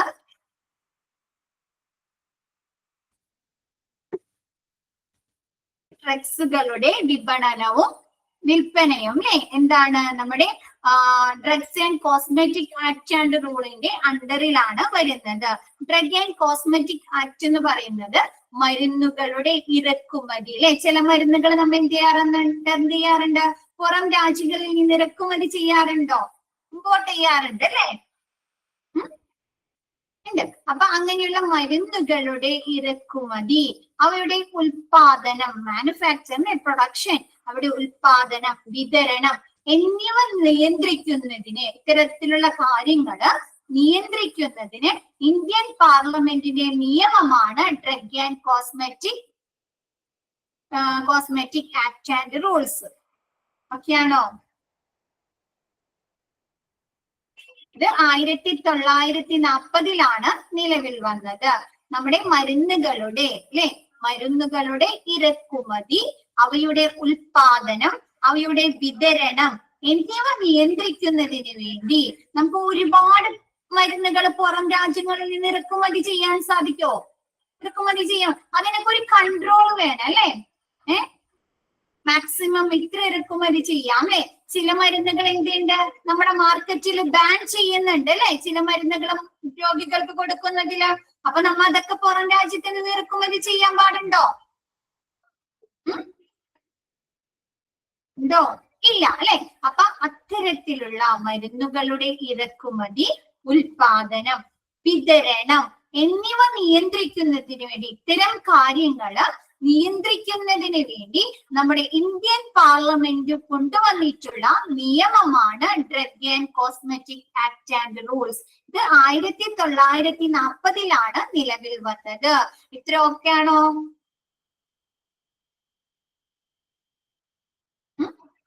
ഓക്കെ. നെക്സ്റ്റ് പറയുന്നത് ഇന്ത്യയിൽ വിറ്റഴിക്കുന്ന മരുന്നുകളും, നമ്മ പറഞ്ഞു അല്ലെ, ഫാർമസ്യൂട്ടിക്കൽ പ്രോഡക്ട്സുകൾ എന്ന് പറഞ്ഞു അല്ലെ, കോസ്മെറ്റിക്സുകൾ ഉണ്ട് അല്ലെ, സൗന്ദര്യവർദ്ധക വസ്തുക്കൾ, നമ്മുടെ മൂത്തിടുന്ന സാധനങ്ങളുണ്ട്, ലിപ്സ്റ്റിക് അല്ലെ, ഒരുപാട് ഐറ്റംസ് ഇല്ലേ കോസ്മെറ്റിക്സ്? യൂസ് ചെയ്യാറില്ലേ നിങ്ങൾ? ഉണ്ട്.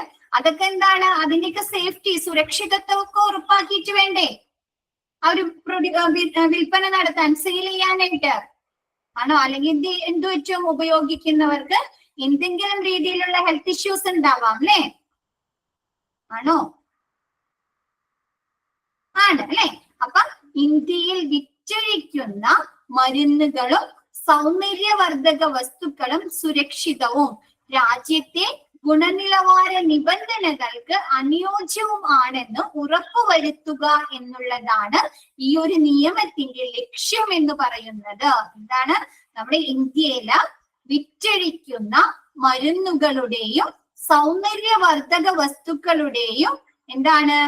സുരക്ഷിതത്വവും ഫലപ്രദവും അല്ലെ? സുരക്ഷിതമായിരിക്കണം, അത് ഫലപ്രദമായിരിക്കണം അല്ലെ, എഫക്റ്റീവ് ആയിരിക്കണം, ഫലപ്രദവും രാജ്യത്തെ ഗുണനിലവാര നിബന്ധനകൾക്ക് അനുയോജ്യമാണെന്ന് ഉറപ്പുവരുത്തുക എന്നുള്ളതാണ് ഈ ഒരു നിയമത്തിന്റെ പ്രാഥമിക ഉദ്ദേശം അല്ലെങ്കിൽ ലക്ഷ്യം എന്ന് പറയുന്നത്. ഓക്കെ ആണോ? എല്ലാവർക്കും ഓക്കെ ആണോ? നെക്സ്റ്റ് ഇനി ഒരെണ്ണം കൂടി ഉണ്ട് ആ ഒരു റൂളിനെ കുറിച്ച്.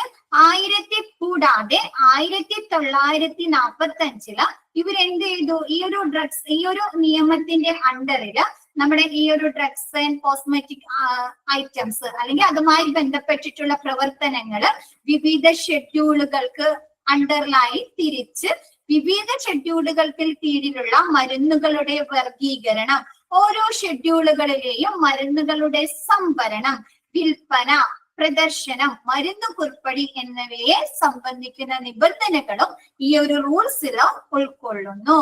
ഓക്കെ ആണോ? ഒന്നുകൂടി പറയാം മിസ്. ഈ കൂടാതെ 1945 ഈ ഒരു ഫാർമസി പ്രവർത്തനങ്ങളോടുമായി ബന്ധപ്പെട്ടിട്ടുള്ള കാര്യങ്ങൾ, ഡ്രഗ്സിനെ കുറിച്ചാവാം, കോസ്മെറ്റിക്സിനെ കുറിച്ചാകാം, അല്ലെങ്കിൽ ആ ഒരു മാനുഫാക്ചറിങ് അല്ലെങ്കിൽ സെയിൽ നടത്തണമെങ്കിൽ അതുമായി ബന്ധപ്പെട്ടിട്ടുള്ള ലൈസൻസിനെ കുറിച്ചാവാം, അങ്ങനെ കുറെ കാര്യങ്ങളുണ്ട് അല്ലെ? അപ്പൊ അങ്ങനെയുള്ള കാര്യങ്ങള് ഇവരെന്ത് ചെയ്തു? വിവിധ ഷെഡ്യൂളുകളാക്കി തിരിച്ചു. ആ ഒരു ഷെഡ്യൂളുകളെ കുറിച്ച് അടങ്ങുന്ന നിബന്ധനകളും ഈ ഒരു റൂൾസിൽ ഉൾപ്പെടുന്നു. നിങ്ങൾക്ക് പഠിക്കാനുണ്ട് കേട്ടോ, ഷെഡ്യൂളുകൾ എന്താണെന്നൊക്കെ പഠിക്കാനുണ്ട്. ഓക്കെ, ഇത്രയൊക്കെയാണോ മിസ് പറഞ്ഞത്? ഇത്രയൊക്കെയാണോ എല്ലാവർക്കും? നെക്സ്റ്റ് എടുക്കട്ടെ miss. Drug and cosmetic act എന്താണെന്ന് മനസ്സിലായി അല്ലെ? എന്താണ് നിലവിൽ വന്നതെന്ന് മനസ്സിലായി, ആരാണ് കൊണ്ടുവന്നതെന്ന് മനസ്സിലായി അല്ലേ? ഓക്കെ, നെക്സ്റ്റ് എടുക്കാലോ. നെക്സ്റ്റ് പറയുന്നത് a drug, medicine or other substance specified in any direction given by Secretary of State under Section 28U of the Act as being a drug, medicine or other substance which may not be ordered for patients in the provision of medical services under the contract or except where the condition in clause 291 are satisfied. Drug, medicine or other substance which is specifically direction given by Secretary of State. വീണ്ടും വരുന്നുണ്ട് കേട്ടോ, ഇവിടെ മുതൽ വെട്ടിക്കളഞ്ഞ് 291 R satisfied എന്ന് വരെ മതി. അത് കഴിഞ്ഞിട്ട് a drug, medicine or other substance which is specified in any direction given by the Secretary of State under Section 28U of the Acting is as being a drug, medicine or other substance. അവിടെ വരെ വെട്ടിയേ, which വരെ വെട്ടിക്കളാം, which വരെ വെട്ടിക്കളഞ്ഞേ? Cancel ചെയ്തോ?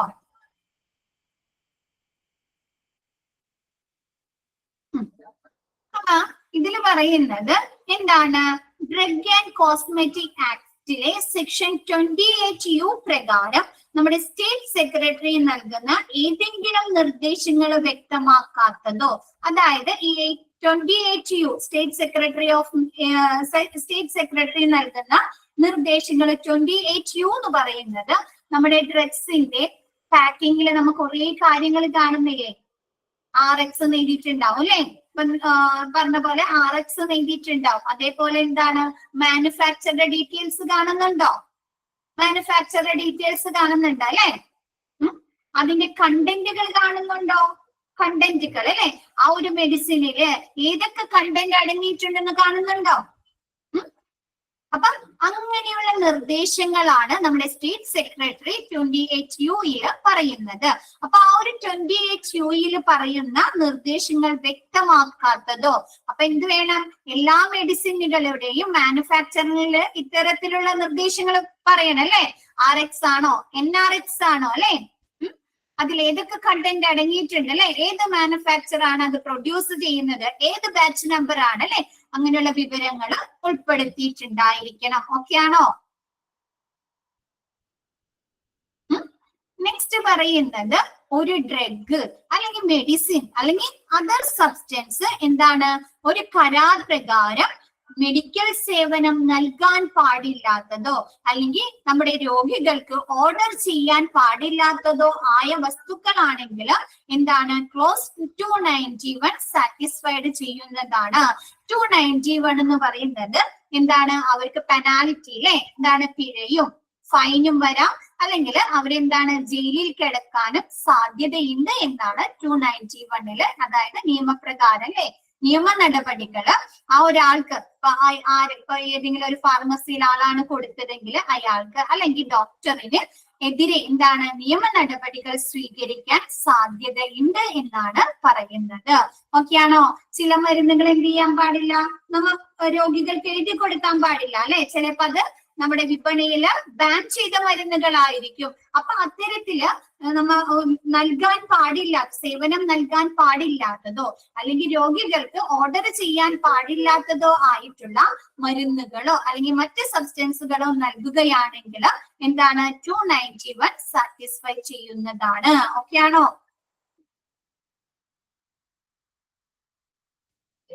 എല്ലാവർക്കും okay ആണോ? അപ്പൊ നമ്മ പറയാറില്ലേ എന്താണ് തെറ്റായ കാര്യമാണ് അല്ലെ ചെയ്യുന്നത്? ചിലപ്പോ ആ ഒരു രോഗിക്ക് ആ ഒരു മരുന്ന് കഴിച്ചു കഴിഞ്ഞാൽ എന്തെങ്കിലും പ്രശ്നങ്ങൾ ഉണ്ടാവാം അല്ലെ? അതുകൊണ്ടാണ് അത് മാർക്കറ്റിൽ ബാൻ ചെയ്തത്. അപ്പൊ അത്തരത്തിലുള്ള മരുന്നുകൾ അവർക്ക് വീണ്ടും എഴുതി കൊടുക്കാം. അതല്ലെങ്കിൽ എന്താണ്? അവർക്ക് ഓർഡർ ചെയ്യാൻ പാടില്ല. അതല്ലെങ്കിൽ നമ്മുടെ മരുന്നിന്റെ പ്രിസ്ക്രിപ്ഷൻ അല്ല ലേബലിംഗില് കവറിംഗില് ആ ഒരു മാനുഫാക്ചറെ കുറിച്ചോ അല്ലെങ്കിൽ RX അല്ലെങ്കിൽ നോൺ NRX എന്നുള്ള വിവരങ്ങൾ ഉൾപ്പെടുത്താത്തതോ അല്ലെങ്കിൽ ആ ഒരു മരുന്നില് ഏതൊക്കെ കണ്ടന്റ് ആണോ ഉൾപ്പെടുത്തുന്നത് എന്നുള്ള വിവരങ്ങൾ ഉൾപ്പെടുത്താത്തതോ ആയിട്ടുള്ള മരുന്നുകൾ വിതരണം ചെയ്യുകയോ എഴുതുകയോ ചെയ്യുകയാണെങ്കിൽ അവർക്കെതിരെ നിയമ നടപടികൾ സ്വീകരിക്കാൻ സാധ്യതയുണ്ട് എന്നാണ് ഈ ഒരു സെക്ഷനിൽ പറയുന്നത്. ഓക്കെ ആണോ? അത് പറഞ്ഞു തിരിഞ്ഞാണ് കേട്ടോ നിങ്ങൾക്ക് പറഞ്ഞു തന്നിരിക്കുന്നത്. അതുകൊണ്ടാണ് നെക്സ്റ്റ് പറയുന്നത് ക്യാനെന്ന് പറഞ്ഞില്ലേ? ക്യാനെന്ന് കണ്ടില്ലേ? അതിനു മുമ്പ് ഷെഡ്യൂൾ ഡ്രഗ്സ് എന്ന് എഴുതി ചേർത്തേ. Schedule drugs can only be ordered for specified patients and specified purpose അല്ലെ? എന്താണ്? നമ്മൾ ഷെഡ്യൂൾഡ് ഡ്രഗ്സുകൾ എന്താണ്? നിർദ്ദിഷ്ട രോഗികൾക്ക് ആ ഒരു സ്പെസിഫൈഡ് പർപ്പസിന് മാത്രം ഓർഡർ ചെയ്യാൻ അല്ലെ എഴുതി കൊടുക്കാൻ പാടുള്ളൂ. ഓക്കെ ആണോ? ഷെഡ്യൂൾഡ് ഡ്രഗ്സുകൾ ആ ഒരു പ്രത്യേക രോഗികൾക്ക് മാത്രം ആ ഒരു പ്രത്യേക ആവശ്യങ്ങൾക്ക് നിർദ്ദിഷ്ട ആവശ്യങ്ങൾക്ക് മാത്രം ഓർഡർ ചെയ്യാൻ പാടുള്ളൂ. ഓക്കെ ആണോ? ഷെഡ്യൂൾ ഡ്രഗ്സുകൾ കുറെ പറയുന്നുണ്ട് അല്ലെ? ഷെഡ്യൂൾ ഡ്രഗ്സുകൾ നിങ്ങൾക്ക് ഉണ്ട് കേട്ടോ. ഹോർമോണൽ പ്രിപ്പറേഷൻസിന് വേണ്ടി ഉപയോഗിക്കുന്ന മരുന്നുകൾ, ക്യാൻസർ ട്രീറ്റ്മെന്റിന് ഉപയോഗിക്കുന്ന മരുന്നുകൾ, അതൊക്കെ schedule ഡ്രഗ്സുകളാണ്. Okay,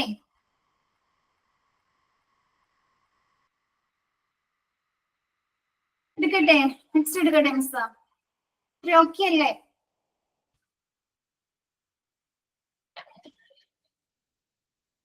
Next, types of scheduled drugs. The Drug and Cosmetic Act, Cosmetic Rule 1945 has provision for classification of drugs under given schedule and there are guidelines for the storage. അല്ലേ? എന്താണ് 1945 ഈ ഒരു 45 എന്ത് ചെയ്ത് drug and cosmetic rules ഈ മരുന്നുകളെ അവർ provision ചെയ്തു അല്ലെ, വ്യവസ്ഥ വെച്ചു. എന്തിനു വേണ്ടിയിട്ട്? ഡ്രഗ്സുകളെ അവർ ക്ലാസിഫൈ പർട്ടിക്കുലർ ഷെഡ്യൂളുകളിൽ വരുന്ന മരുന്നുകളായി ക്ലാസിഫൈ ചെയ്യുകയും അതിന്റെ സ്റ്റോറേജുമായി ബന്ധപ്പെട്ട്, അതിന്റെ സെയിലുമായി ബന്ധപ്പെട്ട് അല്ലെ, വിൽപ്പനയുമായി ബന്ധപ്പെട്ട്, അത് ഡിസ്പ്ലേയുമായി ബന്ധപ്പെട്ട്, അതിന്റെ പ്രിസ്ക്രൈബറും ആ ഒരു പ്രിസ്ക്രൈബുമായി ഓരോ ഷെഡ്യൂളിലും വരുന്ന മരുന്നുകളുടെ പ്രിസ്ക്രൈബുമായി ബന്ധപ്പെട്ട് അവർ എന്ത് വെച്ചു? ഗൈഡ് ലൈൻസ് അല്ലെ, മാർഗനിർദ്ദേശങ്ങൾ വെച്ചു. ഓക്കെ ആണോ?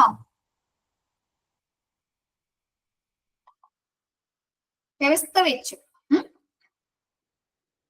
1900 നമ്മുടെ ഡ്രഗ് ആൻഡ് കോസ്മെറ്റിക് റൂൾ പ്രകാരം 1945 എന്താണ് മരുന്നുകളുടെ വർഗീകരണത്തെ കുറിച്ചുള്ള വ്യവസ്ഥകൾ വെച്ചു അല്ലെ. ഓരോ ഷെഡ്യൂൾ എയിൽ എന്തൊക്കെയാണ് ഉൾപ്പെടുന്നത്, ഷെഡ്യൂൾ ബിയിൽ എന്താണ് ചെയ്യേണ്ടത്, ഷെഡ്യൂൾ സിയിൽ എന്താണ് അല്ലെ, അങ്ങനെയുള്ള വർഗീകരണത്തിലുള്ള വ്യവസ്ഥകൾ വെച്ചു. കൂടാതെ ഓരോ ഷെഡ്യൂളിലും ഉൾപ്പെടുന്ന മരുന്നുകള് അതെങ്ങനെയായിരിക്കണം സ്റ്റോറേജ് ചെയ്യേണ്ടത്, അതെങ്ങനെയായിരിക്കണം വിൽപ്പന നടത്തേണ്ടത്, അതിന്റെ ഡിസ്പ്ലേ എങ്ങനെയായിരിക്കണം, അതിന്റെ പ്രിസ്ക്രിപ്ഷൻ എങ്ങനെയായിരിക്കണം എന്നുള്ള കാര്യങ്ങളിലും അവര് മാർഗനിർദ്ദേശങ്ങൾ കൊണ്ടുവന്നു. ഓക്കെയാണോ? അതിൽ പറയുന്നത് ദ റൂൾ 67 അല്ലെ, നമ്മുടെ 67ാമത്തെ നിയമം അനുസരിച്ച് details the condition of licence അല്ലെ, ആ ഒരു ഡ്രഗുമായി ബന്ധപ്പെട്ടിട്ടുള്ള ലൈസൻസിനുള്ള വ്യവസ്ഥകളാണ്, കണ്ടീഷൻസ് ആണ് റൂൾ 67 ഉൾപ്പെടുന്നത്. The rule 97 contains the labelling regulations അല്ലെ, 97ാമത്തെ റൂളില് ആ ഒരു ലേബലിംഗ് നിയന്ത്രണങ്ങൾ, റെഗുലേഷൻസ് ആണ് ആ ഒരു റൂള് 97 പറയുന്നത്. ഓക്കെ ആണോ? പഠിക്കാനുണ്ട് കേട്ടോ. ഇനി ഇതിലുള്ള കാര്യങ്ങൾ മാത്രം പഠിച്ചാൽ മതി. പിന്നെ ഷെഡ്യൂളുകൾ കുറച്ച് ഇമ്പോർട്ടന്റ് ആയിട്ടുള്ളത് അടയാളപ്പെടുത്തി തരാം കേട്ടോ. അപ്പൊ അതും കുറച്ചും കൂടി നിങ്ങൾ ഇമ്പോർട്ടന്റ് കൊടുത്ത് പഠിക്കാം. ഓക്കെ, A to Z വരെയുള്ളത് പഠിക്കുന്നുണ്ട് ഷെഡ്യൂളുകൾ. എല്ലാം നിങ്ങളുടെ ഓർമ്മയിൽ വെക്കോ.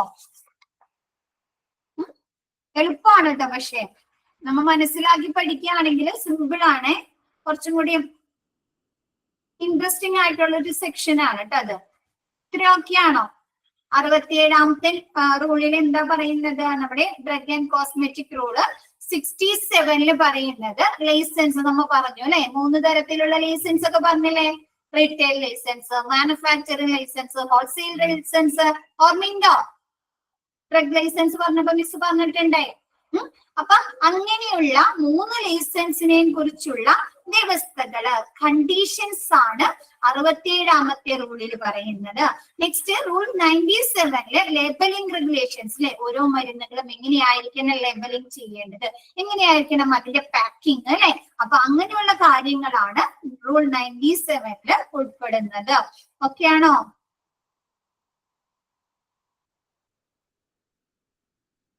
ഒന്ന് വായിച്ചു നോക്കോ, എന്നിട്ട് മിസ് നെക്സ്റ്റ് എടുക്കാം, ഷെഡ്യൂളുകൾ എടുക്കാം. ഇനി കൺഫ്യൂഷൻസ് വരണ്ട. ഷെഡ്യൂൾ എടുക്കുമ്പോ കുറച്ചും കൂടി നിങ്ങൾക്കൊരു ഡൗട്ട് വരാനുള്ള സാധ്യതയുണ്ട്. അതുകൊണ്ടാണ് ഒന്ന് വായിച്ചു നോക്കിയിട്ട് മിസ് ഷെഡ്യൂളുകൾ എടുക്കാം. ഓക്കെ,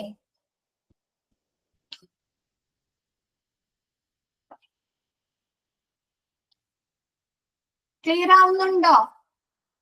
ഇവിടെ ഡിപ്ലോമയിലെ ഫാർമസി പോലെയല്ല അല്ലെ, ആണോ? കുറച്ചും കൂടി അഡ്വാൻസ് ആണ് അല്ലെ, കുറച്ചും കൂടി പഠിക്കാനുണ്ട് നിങ്ങൾക്ക്.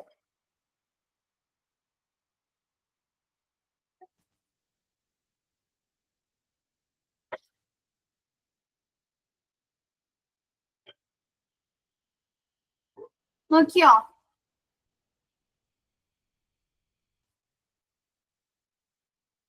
എടുക്കട്ടെ മിസ്. നെക്സ്റ്റ് ഷെഡ്യൂൾ ജി എടുക്കട്ടെ. ക്ലിയർ ആണ് അല്ലെ? Okay. Next the notable schedule and dear summary അല്ലെ? ശ്രദ്ധേയമായിട്ടുള്ള ഷെഡ്യൂളുകളും അവര് അതിന്റെ എന്താണ് സമ്മറിയാണ് അല്ലെ പറയുന്നത്. ഫസ്റ്റത്തെ പറയുന്നത് ഷെഡ്യൂൾ ജി.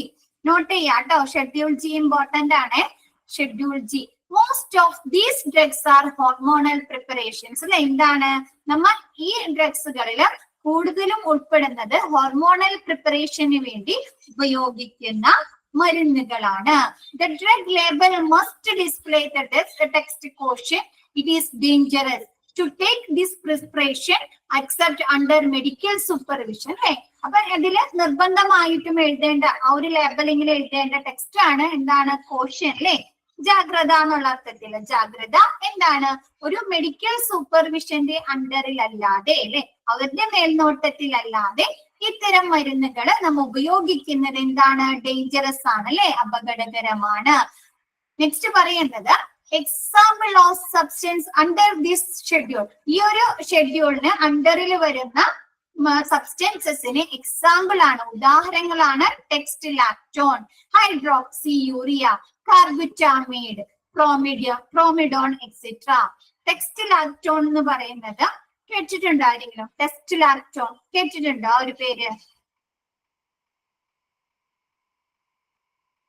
ഇല്ല. നമ്മുടെ ബ്രസ്റ്റ് ഇല്ല. എഴുതി വെക്കേണ്ട ഒരു എഴുതി വെച്ചോട്ടോ, അതിന്റെ അടിയിൽ തന്നെ ജസ്റ്റ് അല്ലെങ്കിൽ നോട്ട് ചെയ്ത് വെക്കാം. ടെസ്റ്റ് ലാക്ടോൺ ബ്രസ്റ്റ് ക്യാൻസർ ഇല്ലേ, അപ്പൊ അതിനുള്ള ട്രീറ്റ്മെന്റിനൊക്കെ വേണ്ടി ഉപയോഗിക്കുന്ന ഒരു മെഡിസിൻ ആണ് ടെസ്റ്റ് ലാക്ടോൺ. ഓക്കെ.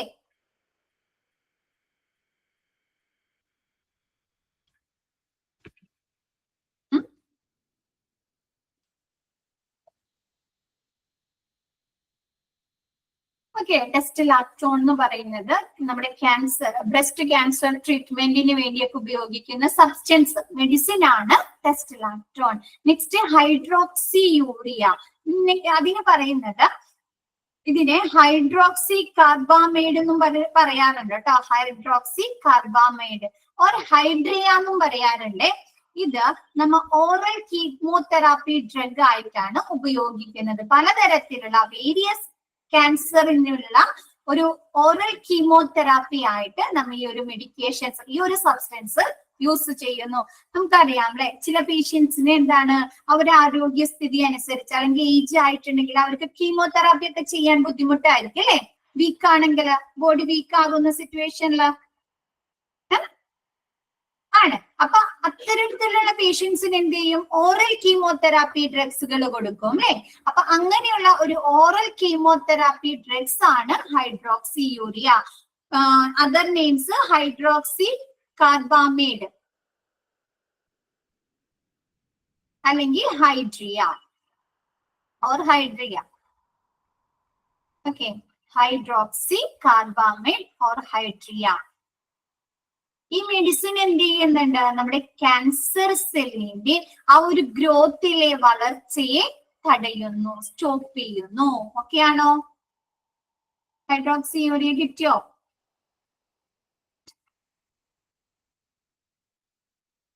ഓക്കെ ആണോ എല്ലാവർക്കും? എഴുതി വെക്കുന്നുണ്ടോ? ശ്രദ്ധിച്ചിരിക്കുകയാണെങ്കിൽ നിങ്ങൾക്ക് കുറച്ചും കൂടി ഇൻട്രസ്റ്റിംഗ് ആയിട്ടുള്ള ഒരു ടോപ്പിക് ആണ് കേട്ടോ മക്കളെ. നല്ല നമ്മൾ പഠിക്കുന്നതിന് കുറച്ചും കൂടി ഇൻട്രസ്റ്റിംഗ് ആയിട്ടുള്ള ഒരു ടോപ്പിക് ആണ്. നെക്സ്റ്റ് കാർബുറ്റാമൈഡ്. അവിടെ ഒരു സ്പെല്ലിംഗ് മിസ്റ്റേക്ക് ഉണ്ട്. BE ആണ് കൊടുത്തിരിക്കുന്നത്. ആ ഒരു BE എന്ന് പറയുന്നത് നമ്മൾ ഈ കളനാശിനിയായിട്ട് ഉപയോഗിക്കുന്നതാണ് കേട്ടോ. കാർബറ്റാമൈഡ് ഇതിൽ തന്നിരിക്കുന്നത്. നമുക്ക് വേണ്ടത് കാർബുറ്റാമൈഡ് ആണ്. CARBU. ഇക്ക് പകരം U ആണ്. പ്രമേഹ വിരുദ്ധ മരുന്നായിട്ടാണ് നമ്മൾ എന്തുപയോഗിക്കുന്നത്? ഈ ഒരു കാർബുറ്റാമൈഡ് സബ്സ്റ്റൻസ് ഉപയോഗിക്കുന്നത്. ഓക്കെ ആണോ? ഡയബറ്റിസിനെതിരെയുള്ള. ഓക്കെ.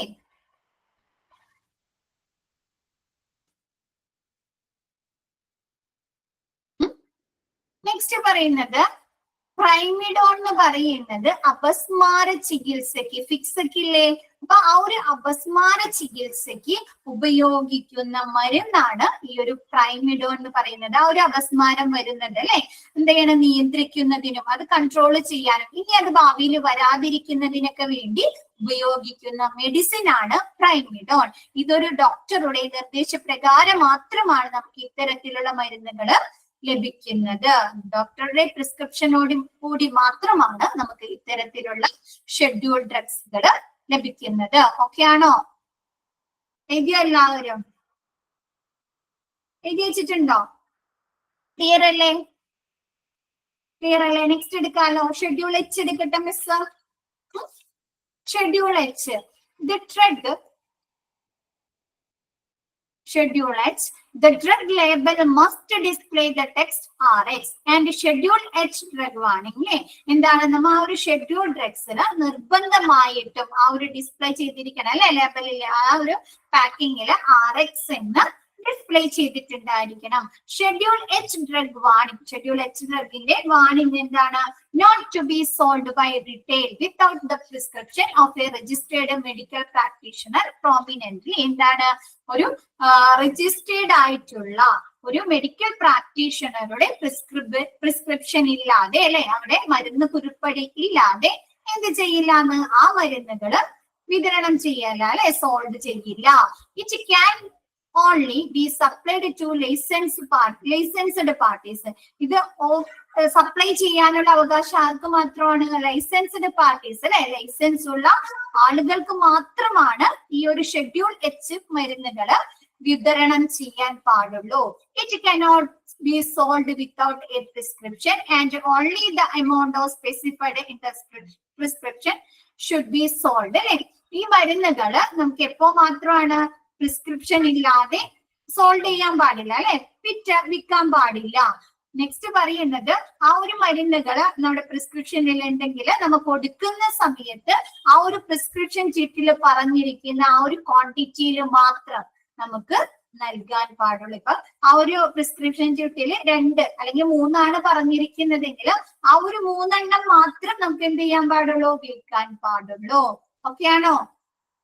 നെക്സ്റ്റ് അത് കൂടാതെ the time and date of prescription must be noted അല്ലെ, ആ ഒരു പ്രിസ്ക്രിപ്ഷൻ കൊണ്ടുവരുന്ന സമയത്ത് ആ ഒരു പ്രിസ്ക്രിപ്ഷൻ എഴുതിയിരിക്കുന്ന ആ ഒരു ടൈമും അതിന്റെ ആ ഒരു ഡേറ്റും നമ്മൾ നിർബന്ധമായിട്ട് നോട്ട് ചെയ്തിട്ടുണ്ടായിരിക്കണം, ശ്രദ്ധിച്ചിട്ടുണ്ടായിരിക്കണം. ഓക്കെ ആണോ? ഷെഡ്യൂൾ എച്ച് ഇമ്പോർട്ടന്റ് ആണ് കേട്ടോ, എച്ച് ഇമ്പോർട്ടന്റ് ആണ്. ക്ലിയർ ആണോ? ആ ഒരു എച്ചിന്റെ ആ ഒരു പാരഗ്രാഫ് ഓക്കെ ആണോ നിങ്ങൾക്ക്?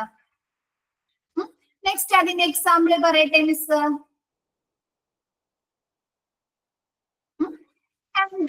Example androgenic, anabolic, oestrogenic and progestation substance, alprazolam, Xanax, hepatitis B vaccine, ibuprofen, vasopressin, ഇതൊക്കെയാണ് എക്സാമ്പിള്. ആൻഡ്രോജനിക് എന്ന് പറഞ്ഞു കഴിഞ്ഞാല് നമ്മുടെ പുരുഷ സ്വഭാവത്തിലും പ്രത്യുൽപാദന ശേഷിയിലും പ്രധാന പങ്ക് വഹിക്കുന്ന ഒരു കൂട്ടം ഹോർമോൺ ആണ് അല്ലെ ആൻഡ്രോജൻ എന്ന് പറയുന്നത്. കേട്ടിട്ടുണ്ടോ? ഇപ്പൊ പുരുഷന്മാർക്ക് അല്ലെങ്കിൽ മെയിലിനൊക്കെ എന്താണ്, നമുക്ക് ഫീമെയിലിന് പീരീഡ്സ് അല്ലെ, ആ ഒരു സമയത്ത് എന്താണ് ടൈം ആവുമ്പോൾ നമുക്ക് പീരീഡ്സ് ആവും അല്ലെ. പുരുഷന്മാർക്ക് അതേപോലെ എന്താണ് വ്യത്യാസങ്ങൾ വരും അല്ലെ, അവരുടെ സൗണ്ടില് വ്യത്യാസം വരും, അവർക്ക് മീശ വരും അല്ലേ, കേട്ടിട്ടില്ലേ? അപ്പൊ അങ്ങനെയുള്ള ആ ഒരു പുരുഷ സ്വഭാവത്തിലും പ്രത്യുൽപാദനത്തിനും പ്രധാന പങ്ക് വഹിക്കുന്ന ഒരു കൂട്ടം ഹോർമോണാണ് ആൻഡ്രോജൻ എന്ന് പറയുന്നത്. അപ്പൊ ഇതിന് എന്തെങ്കിലും അഡോളസെന്റ് ഏജ്, അപ്പൊ ഇതിൽ ഈ ഒരു ഹോർമോണിൽ എന്തെങ്കിലും വ്യത്യാസങ്ങൾ ഉണ്ടായാൽ എന്താണ് നമ്മുടെ ശരീരത്തെ അല്ലെങ്കിൽ അവരെ ക്യാരക്ടറിനൊക്കെ ബാധിക്കില്ലേ?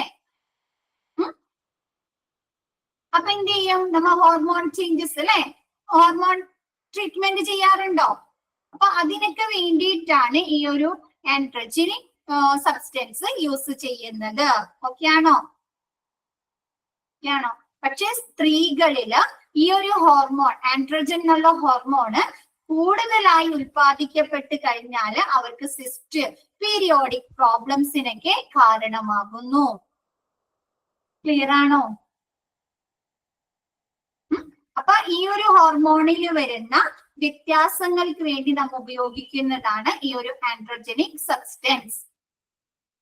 നെക്സ്റ്റ് അനബോളിക് അല്ലെ, എന്താണ് നമ്മുടെ പുരുഷന്മാർ അനബോളിക് ആണ് നെക്സ്റ്റ് എക്സാമ്പിൾ പറയുന്നത്. അനബോളിക് എന്ന് പറയുന്നത് പുരുഷ ലൈംഗിക ഹോർമോണായ ടെസ്റ്റോസ്റ്റിറോണിനെ അനുകരിക്കുന്ന ഒരു സിന്തറ്റിക് ഹോർമോൺ ആണ് ഈ ഒരു അനബോളിക് സബ്സ്റ്റൻസ് എന്ന് പറയുന്നത്. കൂടാതെ ഈ ഒരു അനബോളിക് സബ്സ്റ്റൻസ് നമ്മുടെ പേശികളുടെ വലിപ്പം കൂട്ടാനും സഹായിക്കുന്ന മരുന്നുകളാണ്. പിന്നെ ഈ ഒരു അനബോളിക് സബ്സ്റ്റൻസ് നമ്മുടെ കായിക താരങ്ങൾ ഉത്തേജക മരുന്നായിട്ടൊക്കെ മിസ്യൂസ് ചെയ്യുന്നതും കാണപ്പെടുന്നുണ്ട്. ആണോ?